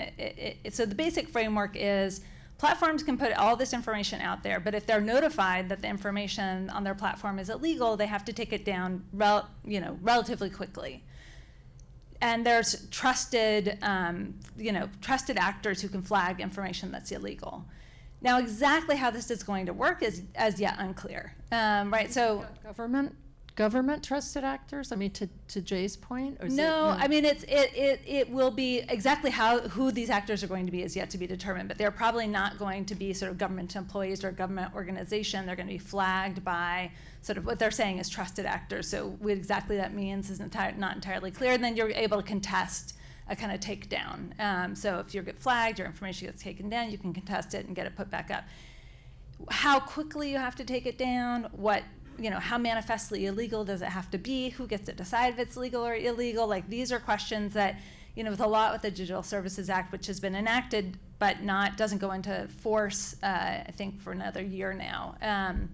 Exactly how that's going to be, how it's going to actually play out is not entirely clear, but it's going to have major ramifications for media here in the U.S. because, of course, these platforms, to the extent that they are available and accessed in Europe, are going to be affected very much by the Digital Services Act. So we'll see how that plays out. I think that might teach us both what will work and what will not work when it comes to content moderation. But at least they're making an effort to try and take a stepped-up approach. And also, I think what they're looking for is more clarity, because they've got 27 different regulatory systems within Europe. So they're trying to have, some uniformity. Some of them are already doing versions of this, but there's totally different standards in each of these different places. So what they're trying to look for is something that's a more uniform standard. Can I actually jump in on this one? I was a lot more optimistic about the ability of European regulators to really curb this problem a few years ago. When Margaret Vestager came in, she was very ambitious, and was putting forward this sort of, we're not going to let the big American firms, just run roughshod over civil society. I'm actually much less optimistic now. And I think part of the problem is, as you say, there's 27 different markets. You can go down the rabbit hole of how to moderate, what to moderate for a long time. I actually think that this new crop of American regulators is, even though we're less, in the US, at least for the last 50 years or so, we've been less open to sort of, companies do need to be regulated than Europe is constitutionally. I think that's changing. I think we have a crop of regulators that are saying, yeah, we're here to do the job, and we're going to explore entirely new definitions of how it's done. And I would go back, I think the First Amendment issues and Section 230 are an important part of the conversation, but power and how you actually curb corporate power, however it's done, is really at the heart of this. And I think that the new Brandeis school of monopoly thinking, sort of saying, it's not just about consumer prices going down, because if you look at that as a monopoly tool, then you can't really bring on cases to some of the big platform firms because stuff's free. You're getting services for free. I think just stepping back and using all those tools, and also getting a little bit more on page transatlantically, I think would help. Because right now, and this actually plays to the TikTok question, right now we are all around the world trying to figure out how to deal with regulating a really transformative new technology, communications technology. And US and Europe, I think, have pretty similar values as to, all right, there's certain levels of privacy that we believe in, that our citizenry should have. China doesn't have those assumptions. It is a surveillance state, and companies will always be below country. But there are ways and means discussions that are happening right now, and differences in regulation that are taking place that I worry we're going to get really fragmented around. Jameel, how do you think about all this from a First Amendment point of view? I mean, how do you think about how much regulation ultimately we may need, and do we need to trade some of essentially our First Amendment freedoms and protections for protection from massive disinformation, misinformation, abuse of power from gigantic technology companies? Well, I guess, I agree with Ona that there's something to be learned from the European regulation. I'm less excited about the provisions that you were mentioning, Ona, the ones that require companies to take down content in response to complaints about illegality, because I worry that many complaints about illegality will be unfounded. In fact, the content that people are complaining about will be perfectly legal, but the result of this legal framework is that the content will be taken down, or at least taken down for the crucial period in which the content is most useful to the public. And you could think about, and the same thing, I have the same concern about proposals to significantly scale back Section 230. On one hand, I totally endorse the idea that platforms should be responsible for the harms caused by their technology. But if you make them responsible by saying you are now on the hook for content posted by third parties, then maybe the platforms will be more aggressive at taking down the kind of content we've been talking about. Although disinformation is not really what they're most, usually there's no legal liability associated with disinformation. So they're not really that concerned about amplifying disinformation. What they're concerned about amplifying will be defamation. And now, if under this new regime, somebody calls up Facebook and says, listen, these posts about Harvey Weinstein are problematic, Facebook's reaction is going to be, we're taking them down. Or somebody calls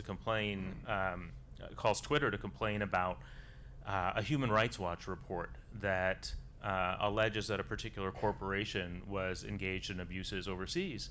Twitter's response is going to be to take it down, because now Twitter's on the hook for the content, or Facebook's on the hook for the content.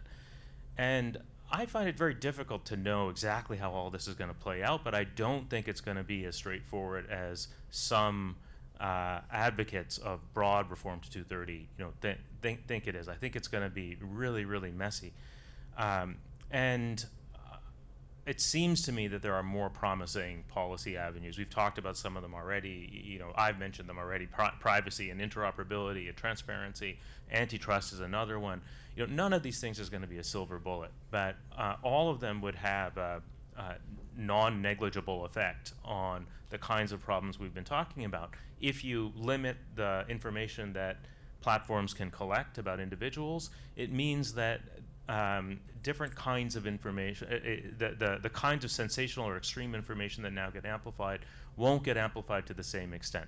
Right now, each of us, I'm going to steal an image or a metaphor from Zeynep Tufekci, who's a professor here.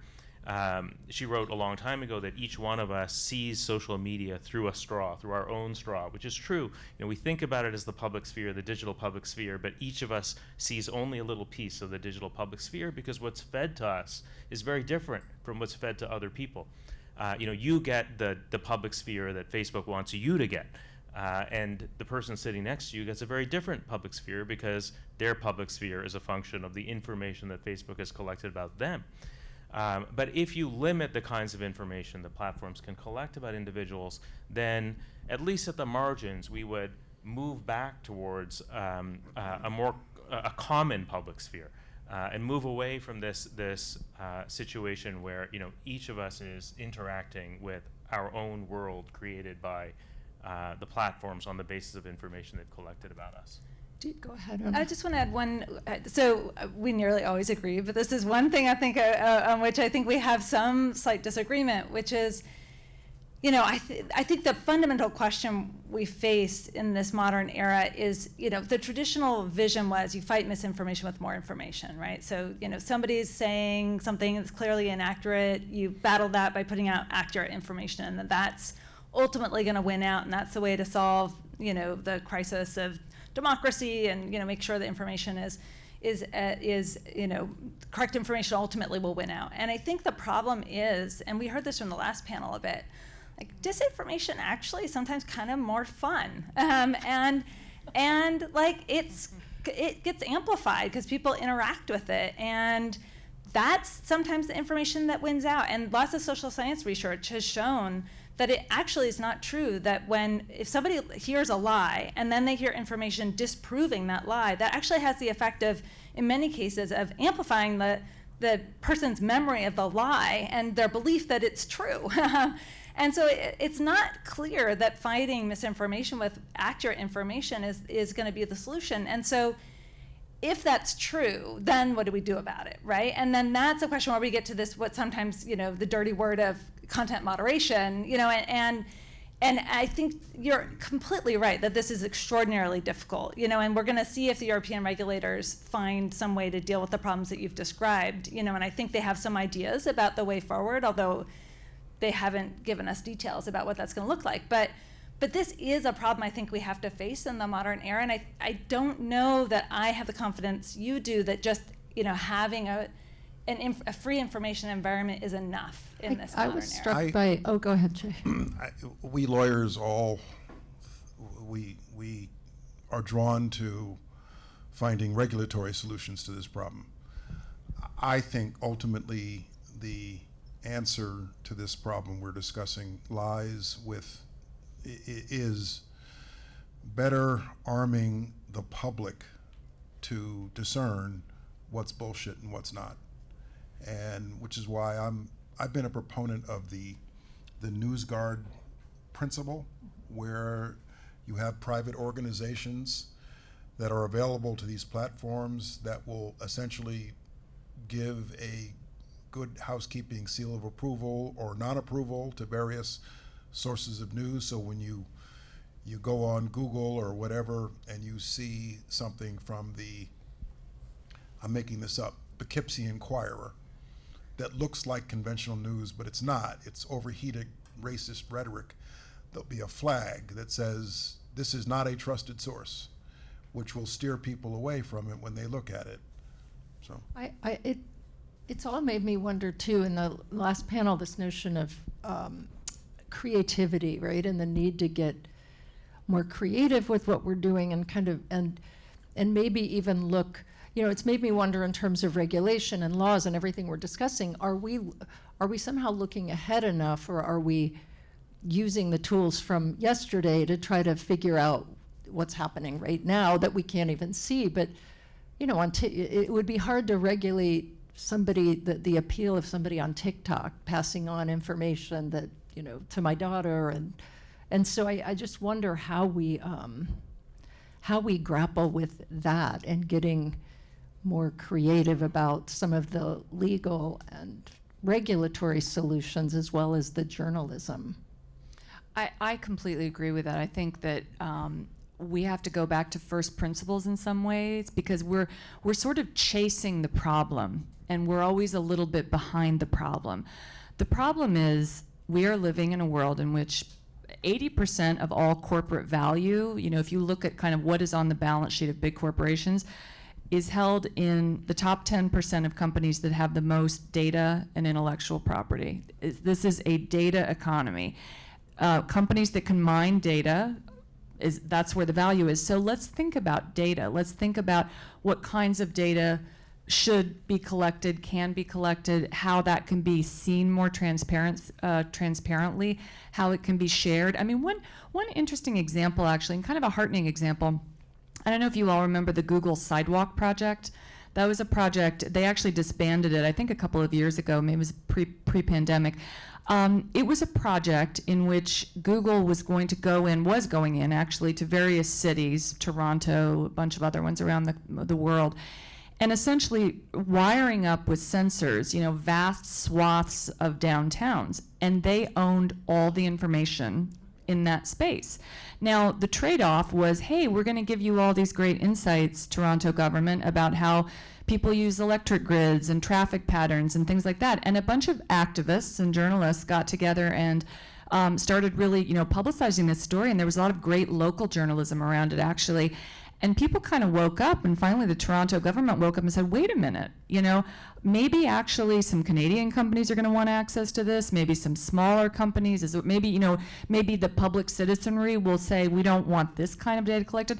And actually, they decided to change the whole landscape of how the deal was being done. And then, interestingly, Google disbanded the project, which I think says a lot about the value of data and who owns it. So going back to first principles, thinking about what is the larger landscape and problem that we're trying to regulate here, it's not really about TikTok. It may not even really be about US v. China. It may not be about just privacy. It's about an entirely new economy that runs on something we have to think about in a fundamentally different way. And then I think once we allow more entrance into the marketplace as these regulatory solutions come in, we'll get more creativity. I mean, we're already getting it, actually. There are new nascent companies that do things in different ways, and people have options, and they will use options as they have more. We don't have a lot of time left, but I just want to ask Jameel before we wrap, knowing that you haven't been glued to your phone for the last hour, but could you give some sense of what you think a settlement in the Dominion case means for the First Amendment? I mean, you want the number? Is that no, not the number, but what you think. What does it mean as a precedent, and how useful is it that this has happened, or were you looking forward to it going to court and being better defined? I think one really interesting thing about this case is that a lot of First Amendment lawyers seem to have become convinced, I'm certainly one of them, that the actual malice standard was satisfied here, that the plaintiffs could meet that very high bar. And in some ways, I think this was a test of New York Times versus Sullivan, in the sense that, we need New York Times versus Sullivan to do this work. We need it not just to protect the press, but to draw a line around, what's protected. And this was a relatively unusual case in that Dominion had been able to amass all this evidence of knowing and reckless and intentional disregard of the truth. But in some ways, I think the settlement I hope will, persuade people that the law that we have inherited is actually, capable of doing the work that we needed to do in this, in the environment, in the information environment we're living in right now. That New York Times versus Sullivan does the important work of protecting the press when it's reporting on issues of public concern, but it also does the important work of limiting those protections when reporters are not serving democracy, not serving the public, but instead quite the opposite, undermining. Yeah, so some of our old laws still work and are useful, despite what we're talking about now. And I just want to end by saying thank you to everybody. This was really a remarkable discussion, and for me, it's underscored the need for places like Columbia and Yale to continue to study and focus on things I think we're going to have to focus on for a lot of years to come. But thank you all for listening, and we have another amazing discussion.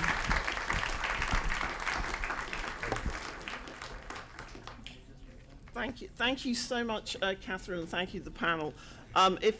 If you were looking for a number in Dominion, it's 787 million, 787.5 million. So there is a number.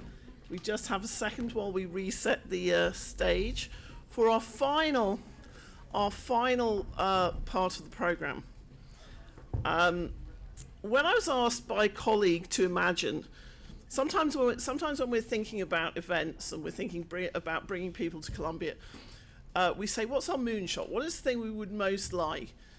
And when I was once asked this, I said, I want Rachel Maddow talking to Maria Ressa. And this has become one of those things that's almost like a metaphor for the best we can possibly manage. Is it Maria Ressa? We ask ourselves, is it Maria Ressa talking to Rachel Maddow? Well, I'm here to tell you that dreams, or at least my dreams, do come true. Because remarkably, and I think I'm so grateful that both of them said yes. Maria Ressa, Nobel laureate, old friend, somebody who was in the trenches of digital journalism a long time ago, same time that I was, and now, of course, is just such an iconic figure in terms of what she stands for and in terms of her courage. We're so grateful that she's here, given all of the difficulty she has leaving the country. I was going to say that Rachel Maddow needs no introduction, but I'm going to give her an introduction anyway. One of the things that you may or may not know about Rachel Maddow is that she's a very familiar face. She's been on air for 15 years with the Rachel Maddow Show, but she's also a very accomplished political scientist. And she actually has a DPhil from Oxford University, which is quite good, I have to tell you, in political science. And whilst there, she was holder of a Rhodes Scholarship, and she also had to turn down a Marshall Scholarship. And in an academic setting, that is like getting a 75% share in prime time. So I'm so pleased to have two journalists who are path-breaking, courageous, innovative, and also have, I think, a real sense of the broader world and the role of journalism within it and the difficulty of our current moment. So without further ado, I'd like to welcome to the stage Rachel Maddow and Maria Ressa.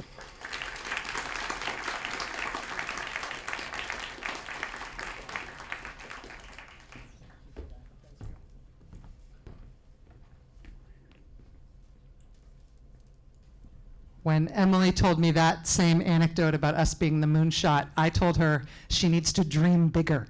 That's true. If that's your dream, you start over.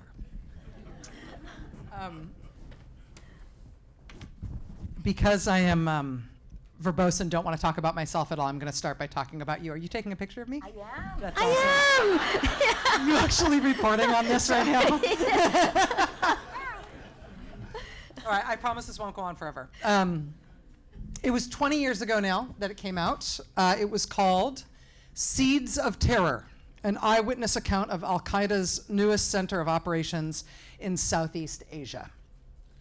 The author had been CNN bureau chief in Manila and in Jakarta, and here it was, 20 years ago now.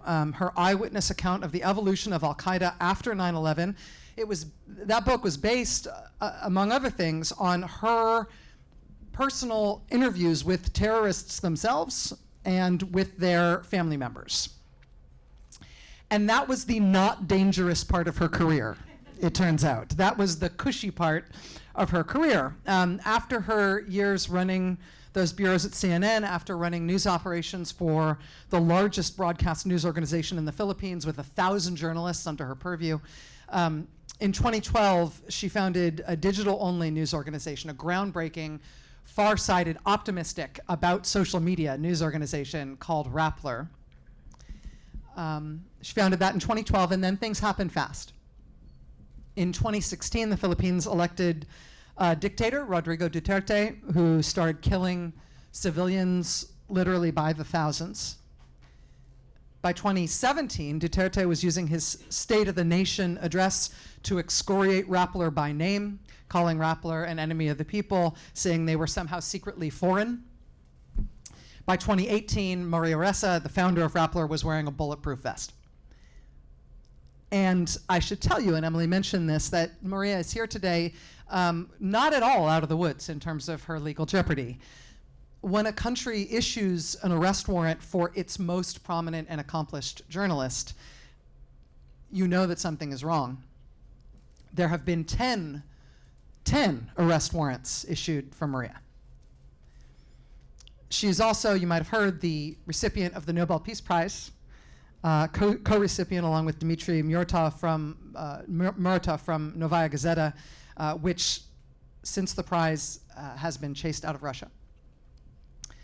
But Maria Ressa, who really is an expert on post-9/11 Al-Qaeda, among other things, now has this new beat as the world's de facto international ambassador for press freedom, for all of us learning to better defend reporters, for seeing social media as the disinformation atom bomb that it is, which is how she's put it, and also for, as she's titled her most recent book, How to Stand Up to a Dictator. So Maria, it is an honor. Thank you so much for being here. This is the Rachel Maddow magic. I know my story, and she really made me listen, and she made me go high and low. Oh my God, I forgot that. Thank you. It's great to be here. How is Rappler? Look, 10 arrest warrants in 2019, and those were the criminal cases against me. Rappler had one more today. As of January 2018, we had 4 tax evasion cases thrown out. We were acquitted. That's 34 years in jail for me that just disappeared. So I'm feeling better, you know. Rappler's doing well, but like everything else you've heard now that hopefully there are only 3 cases left. It's still significant jail time, but it isn't 103 years in jail, which was what it started with in 2019. But now we're going to have to pivot again. You heard that. Because it's so fascinating listening to everyone else, because I think the one thing we don't have is a definition of the problem. You know, and that's, I think, what we have, and part of the reason. Anyway, Rappler's good. We survived in a way that people told me in 2016 when I was like, but we can't say it's right. Like when the attacks first came up, bottom up on social media, and then came top down a year later from President Duterte and his State of the Nation address. And then a week later, we got our first subpoena. And then there were 14 investigations in 2018, and then the arrest warrants came, and then the convictions came. People told me in 2016, my lawyers said, I don't know how you're going to fight this. And I was like, well, what do you expect us to do? Right. Will you talk a little bit about founding Rappler?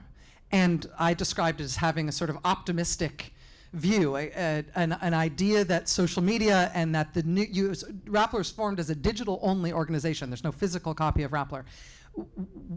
What your optimistic vision was of how Rappler could use the social media age to the advantage of your journalistic aims, and how that perception changed. I believed, I drank the Kool-Aid. Rappler started as a Facebook page, Because if the search on Facebook was better, we may never have rolled out our own website, because that was the time. And again, those algorithms changed, right? Is it okay if I define what the problem is? Because it's easier if we're all on the same page on what the problem is and how the tech and how policies and laws come together.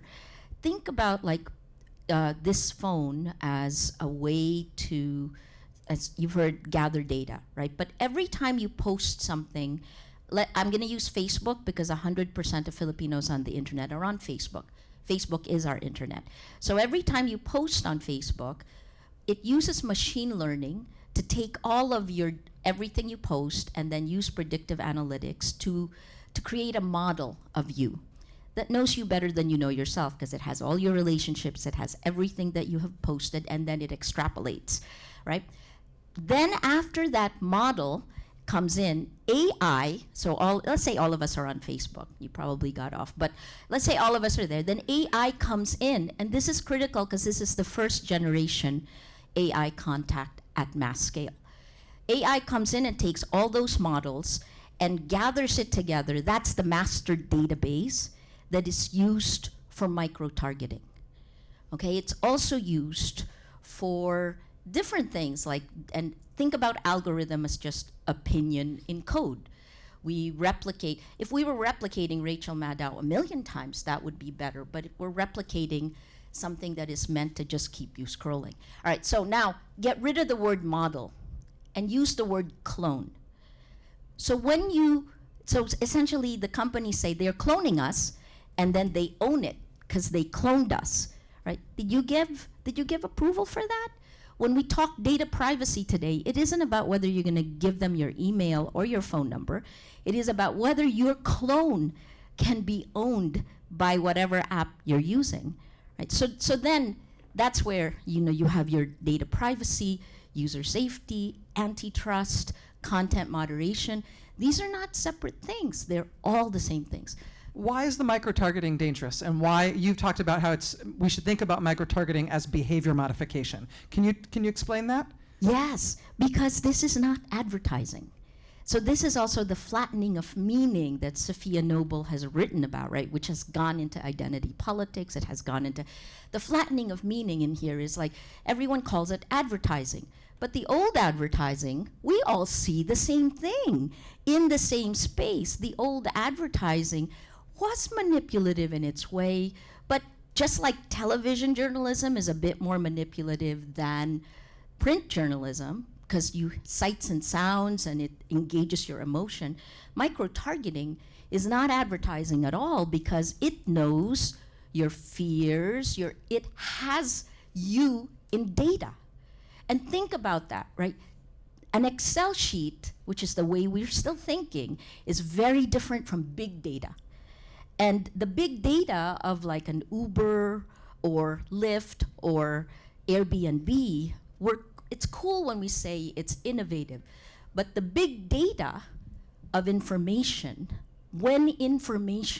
I became a journalist because information is power. Back to power.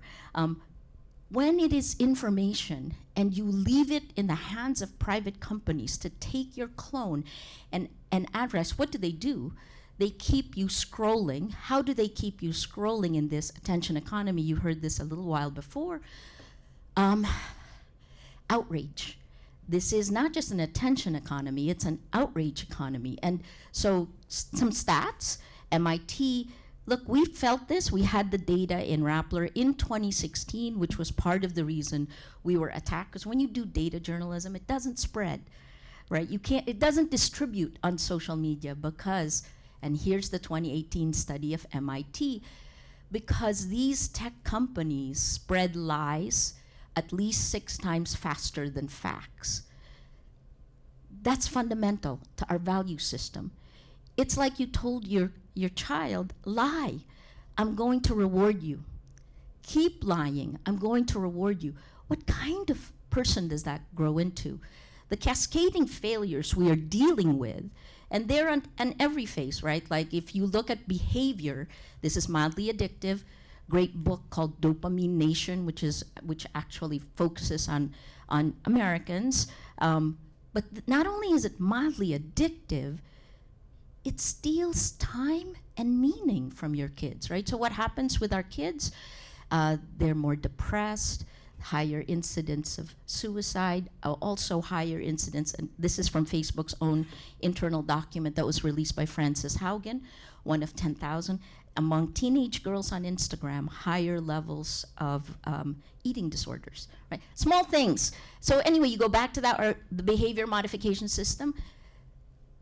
This is a supercomputer that is pointed at your emotions.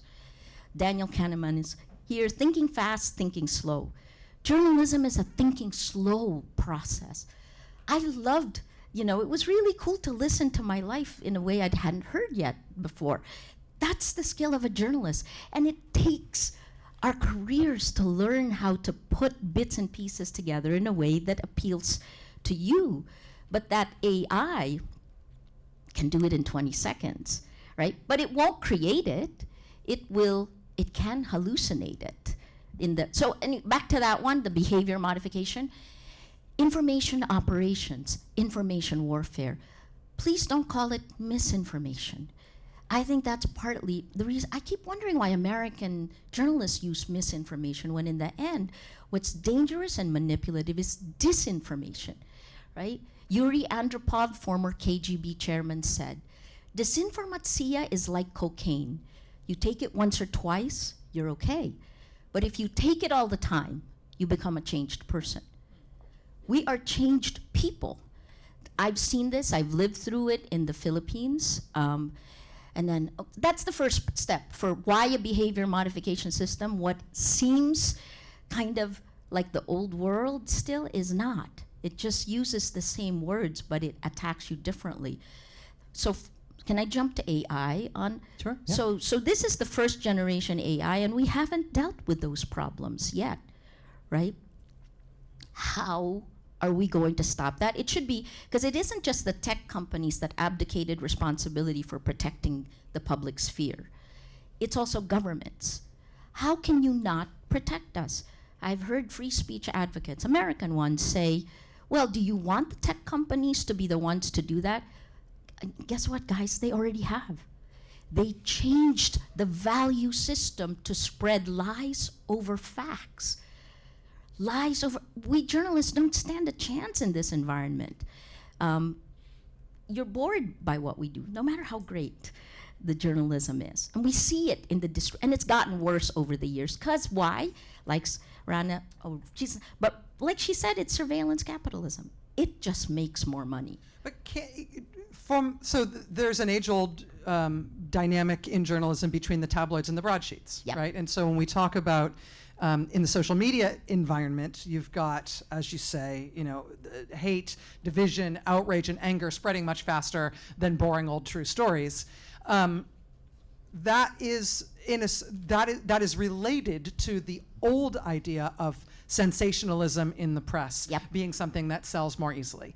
And yet, in journalism, in the history of even just American journalism, we've had tabloids and broadsheets coexisting forever. We've been able to live with this problem. Yes. And so why is this a problem that we cannot live with in the digital age? Scale, right? So again, think about, so I talked about the AI in social media, right?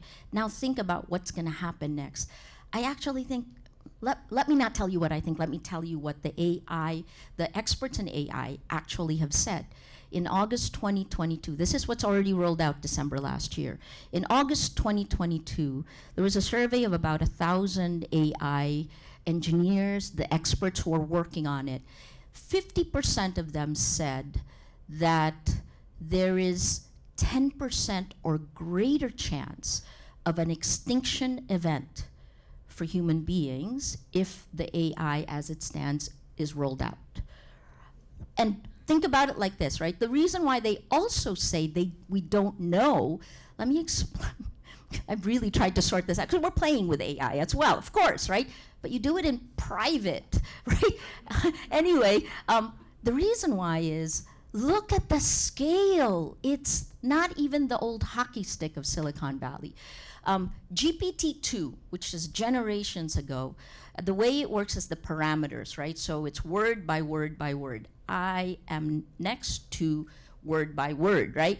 The parameters of GPT-2 is 1.5 billion, more than a human brain.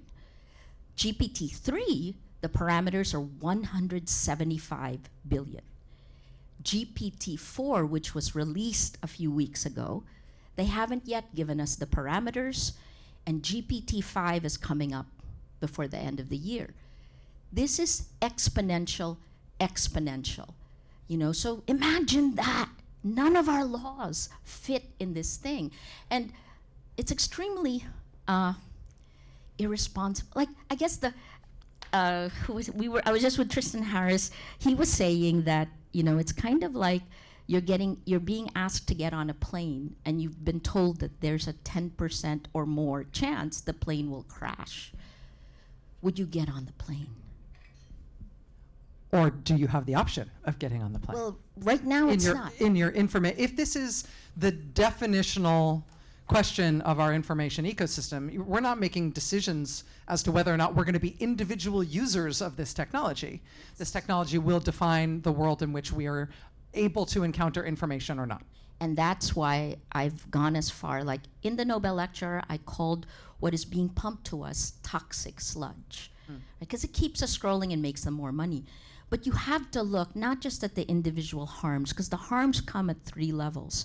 There's each of us and the way it's changing us. It plays our emotions and our cognitive bias. If you're constantly pumped full of anger, are you not angry, right? That's so the personal. The second is sociological. In groups, we behave differently in groups than we would if we were alone, right? This is the Ash conformity studies, Milgram. You know, Milgram has proven that if authority gives us permission, we will kill a person with electric shocks. And then the last one, which there hasn't been much research on, is at an evolutionary level. This is emergent human behavior. So there's 2 emergent behaviors that are happening right now. The emergent behavior of the AI, which is coding itself exponential, exponential. And then our evolutionary human beings' behavior, right? Let me just point out macroeconomics. Since we haven't talked China, we haven't talked Russia, we've talked very US. But since the rollout of this, and I can tell you which algorithms have helped elect more illiberal leaders democratically, right? So this is VDEM in Sweden. VDEM studies, if you look it up, right? In 2022, they came out with a study that said 60% of the world now lives under autocratic rule. 2023, which is just January this year, that number went up to 72%. As in my country, digital populism, the disinformation, let's call it information operations, is pushing us in our own elections to elect illiberal leaders democratically. And then when they're elected, they crush the institutions of democracy from within. I mean, America, you're feeling this. We felt it within 6 months in the Philippines. And then when that happens, they don't stay in their own countries. They ally with each other. So this is, we're keeping track. This, starting January until 2024, there are 90 elections around the world. 2024, I think, will be the tipping point for democracy, which is why I feel like I'm chasing my shadow all the time, because I want you to know you gotta go do something. By 2024, critical key elections, India, the world's largest democracy, where you have, you know, the growth of the far right is global in scope, partly fueled by the design of the social media platforms that now can deliver information to you. They don't connect us, they deliver. So the first, India, Indonesia, the world's largest Muslim population, and you here, and the United States. That will tip. You know, maybe it'll be okay, but we will limp until regulations are in place. On the point of regulation, we've had a lot of very smart lawyers talking over the course of this afternoon. And obviously the legal system has been used in the Philippines to harass and try to discredit, potentially to jail you, to try to shut down Rappler. Is the criminal law inherently necessarily, or does it always tend toward being a cudgel, a weapon to be used against the free press? Do you see a constructive role for the legal system in mounting a counterattack, not just in defending reporters, but in being used against weaponized disinformation that is killing the press? This is, I'm asking for a friend, right? This is a very, this is a very present topic in this room right now, but where do you stand on that? Absolutely. You know, because you can't have rule of law if you don't have integrity of facts. You cannot have integrity of elections if you don't have integrity of facts. Laws are on a bedrock of facts, right? We live in a shared reality. We are in New York City, not in London.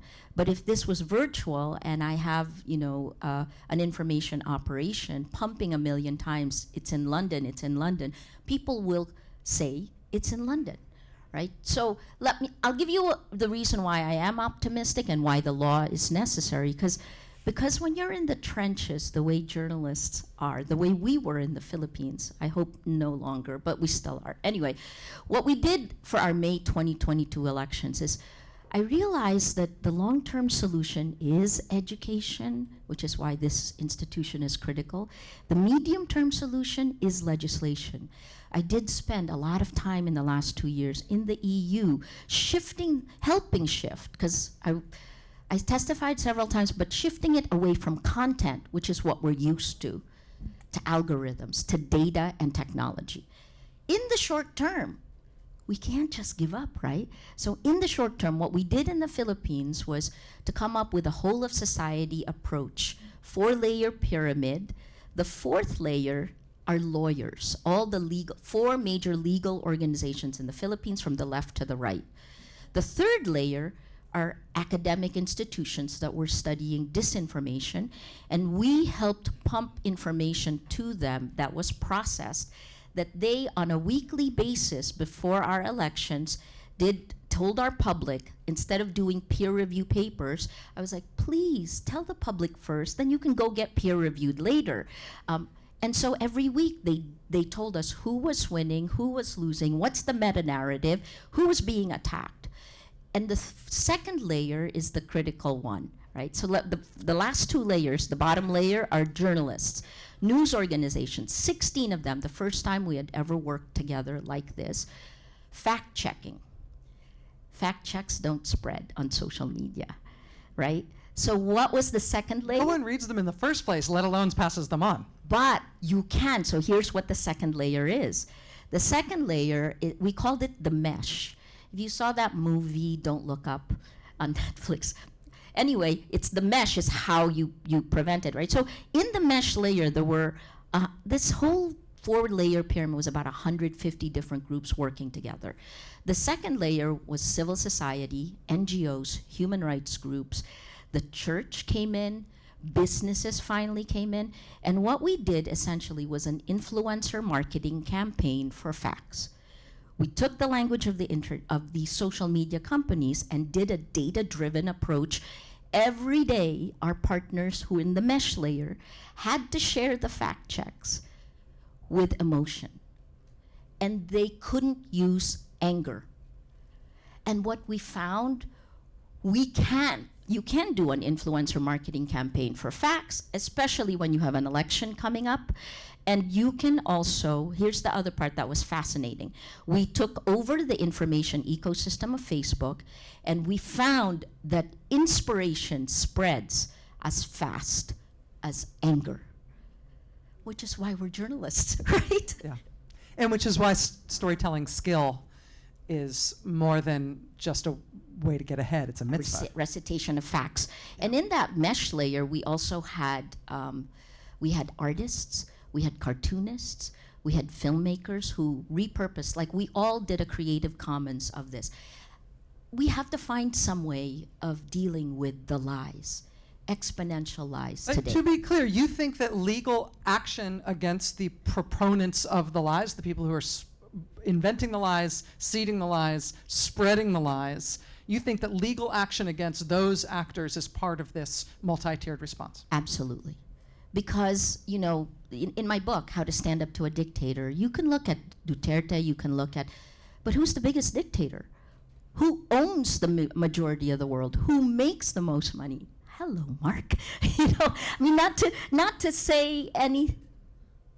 Elon Musk changed Twitter like this, right? This is the public sphere. This is our hearts and minds. Countries use psyops. This is right out there. Do we want to live in this world? Should we not stop the impunity? I'm going to ask one last question and start it with the caveat that you do not have to answer this if you do not want to. But one of the things that I found very moving and that sort of resonated with me in a way that took me aback was in talking about the online harassment and attacks that were directed at you personally, and taking the sort of data-driven approach to that emotional experience that you did. What you found was that a certain proportion of those attacks were designed to discredit you, and that an almost equally large proportion of those attacks was designed to dispirit you. And I think a lot of us in this business, a lot of this in this room know the dispiriting effect of these attacks, and they're designed to get under your skin. They're designed to personally demoralize you. I think all of us, as my colleague Chris Hayes was saying earlier, a lot of us in this business have good self-regard, and part of that involves, like, there's a little bit of a martyr syndrome and all that, but when it comes to threatening our family members, right, and people who mean something to us, that is designed to enervate you, to sap your will, and to make you feel less enthusiastic about doing your work. Having been subjected to this at the level of pressure that would turn coal into a diamond, do you have lessons learned to share with us about how to stay resilient in the face of that kind of personally dispiriting attack? I fight for legislation, right? So let me take what you just said and give you the stats. And this is International Center for Journalists and UNESCO that came out with this study on gendered disinformation. If you are marginalized in the real world, you are further marginalized online on social media. ICFJ did a study where they found that 73% experienced online attacks. 73% of the journalists they had interviewed. Of the 73%, 20% had turned into had gotten death threats, physical threats, right? So this is you're talking about. Of that, 20% had turned into physical violence in the real world. Women in our study in the Philippines, and this was data in 2017, so I stopped because then I had no more money, but it's hard to do this stuff. Women in the Philippines were attacked at least 10 times more than men. And the goal of that attack is to stop you from doing your work. And it isn't just women journalists, women activists, women politicians. I mean, take a look. Jacinda Ardern had resigned. You know, Jacinda Ardern is a woman leader of the Five Eyes, and she was getting abuse as well. So this is part of the reason I believe this is not part of what we signed up for, to be a journalist. How do you deal with it? In Rappler, what we did is we held a general assembly like this. We told everyone what was happening. And Rappler at that point is about 100 people, 63% women. The median age is 23 years old. So I was very scared for my journalists, for our team. And what we did is we did kind of a system. We created a system where the person being attacked doesn't respond, but we swarmed around the person. You can't do that all the time if you're a news organization. And so at some point, we started doing big data analysis. I guess it's like pollution, right? So at some point, I became like Teflon. And these attacks are kind of horrific because they always look for your weakest point. It moves into dehumanization. So an example of something that I was very ashamed to show for maybe a year or two, And then I just started showing it, was how they went after my skin. I have dry skin, eczema. So I look okay now, right? You look fantastic. Thank you, Rachel. But when I get stressed and when I don't sleep, which I am all the time stressed and I don't sleep, my skin gets very dry. And so what they did is they started calling me scrotum face. And they then started doing memes of this. And at one point, my mom sends me a photo of my head on male genitals. I don't know. You get used to it. You let it punch you, and then you get off. And this is where Mr. Spock kicks in. You pull out, and you look at the bigger patterns. So you're not alone if you're getting attacked online, but the point is, we shouldn't be getting attacked. And the buried there in your story is the fact that you've decided to publicize the attacks on you. Yes. That in receiving these, especially when you've been on the receiving end of these top-down attacks, when it comes in a flood, when you're getting 90 discrete threats per hour, more than one per minute, to turn that around to the public and say, and this is what it means to report on these entities, because this is what they direct back at you. That is both useful reporting. It also has, I think, a mental health effect. And it has the benefit of sharing with people who love you and who want to support you how much you might need in that moment. It's also cathartic because, it took a while before these studies started coming out. And at a certain point, I was thinking, oh my gosh, maybe it's me, right? Then you realize, no, it isn't. And you keep doing your jobs. Yeah. Well, Maria, the way you have done your job and the strength that you have shown and the grace that you have taken to these problems has made you an ambassador for the idea of press freedom, defending our liberties in this kind of environment. But it also, I think, commits us to the fact that nobody should have to be as brave as you've been. So thank you. Oh, thank you.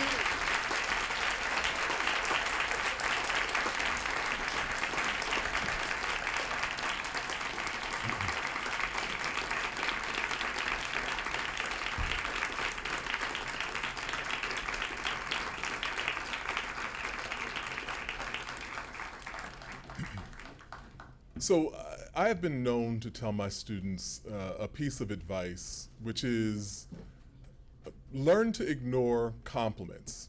And I tell them this all the time, learn to ignore compliments because once you're able to do that, it makes it profoundly easier to ignore insults. But I'm going to ask that Maria ignore that advice and accept this compliment, which is to say that your courage is a source of inspiration and your intellect is a beacon amidst some very dark dynamics that we have in our world today. And I want to thank Rachel, who I don't know where I think she's over there, to say that my own personal admiration for you as a journalist, and I'm just beyond thrilled to have you here, and so that the Columbia journalism community can see the volume of your talent and ability up close. And I also want to thank Claire for guiding the conversation in our second panel. And I think that Chris Hayes has left, but I also want to extend our gratitude and to all of the panelists and to all of you who have come out. And I'm going to turn it over to Emily Bell, who have a few closing remarks.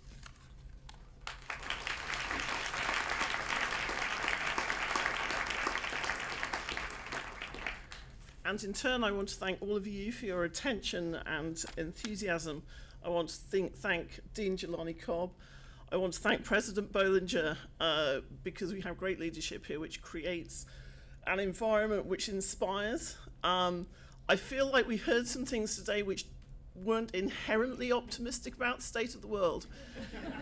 If you want to feel optimistic about the state of the world, come to my class. Come and meet journalists who are thrilled to be going out into the field. Come and meet journalists who are learning how to task a satellite or prompt inject or, yes, go out and talk to people. I also want to thank Len Tao, without whom I would not be here, the centre would not be here, you would not be here because we wouldn't be having this event, and his vision to say, you know, Columbia really needs to get with the programme. This was 13 years ago, and start to address some of these issues of what's coming next in its journalism school. I want to thank all of the staff today who helped put this on. That's staff at the Tao Centre, the journalism school, the Office of Alumni and Development, I always get that bit wrong, and the university staff. I also just want to say that there are 2 court cases today involving Rupert Murdoch. One of them was Dominion, and it's 787.5 million. And this is where we become a living 787.5 million was the settlement. But this is where we should pay attention to the quiet part, which is there was also a court case in, well, a pre-trial hearing in Russia with Evan Gershkovich, who is detained. Now, obviously, our attention in the hall was on the succession, the bad succession plotline of the Dominion settlement. But the attention that I think the panels drew today is on why somebody like Evan is detained and hundreds of other journalists are detained, and ultimately what can we do about it? Well, I'm going to have to stop in a minute because I'm now losing my voice. What can we do about the law? What can we do about training journalists? What can we do about the financing of journalists? That, I'm happy to say, is our problem. Is the problem of everybody who's engaged in this field. And it's great to have such a fantastic energy and focus, and a whole generation of young people who I really, really hope will be doing this when I'm no longer doing it myself. So thank you very much indeed for attending. If you would like a drink, and I'm sure you would, I don't know why I made that assumption. I'm British, and this happens all the time. But if you would like a drink, then at the World Room, please join us there where you can carry on the conversation. Thank you very much indeed.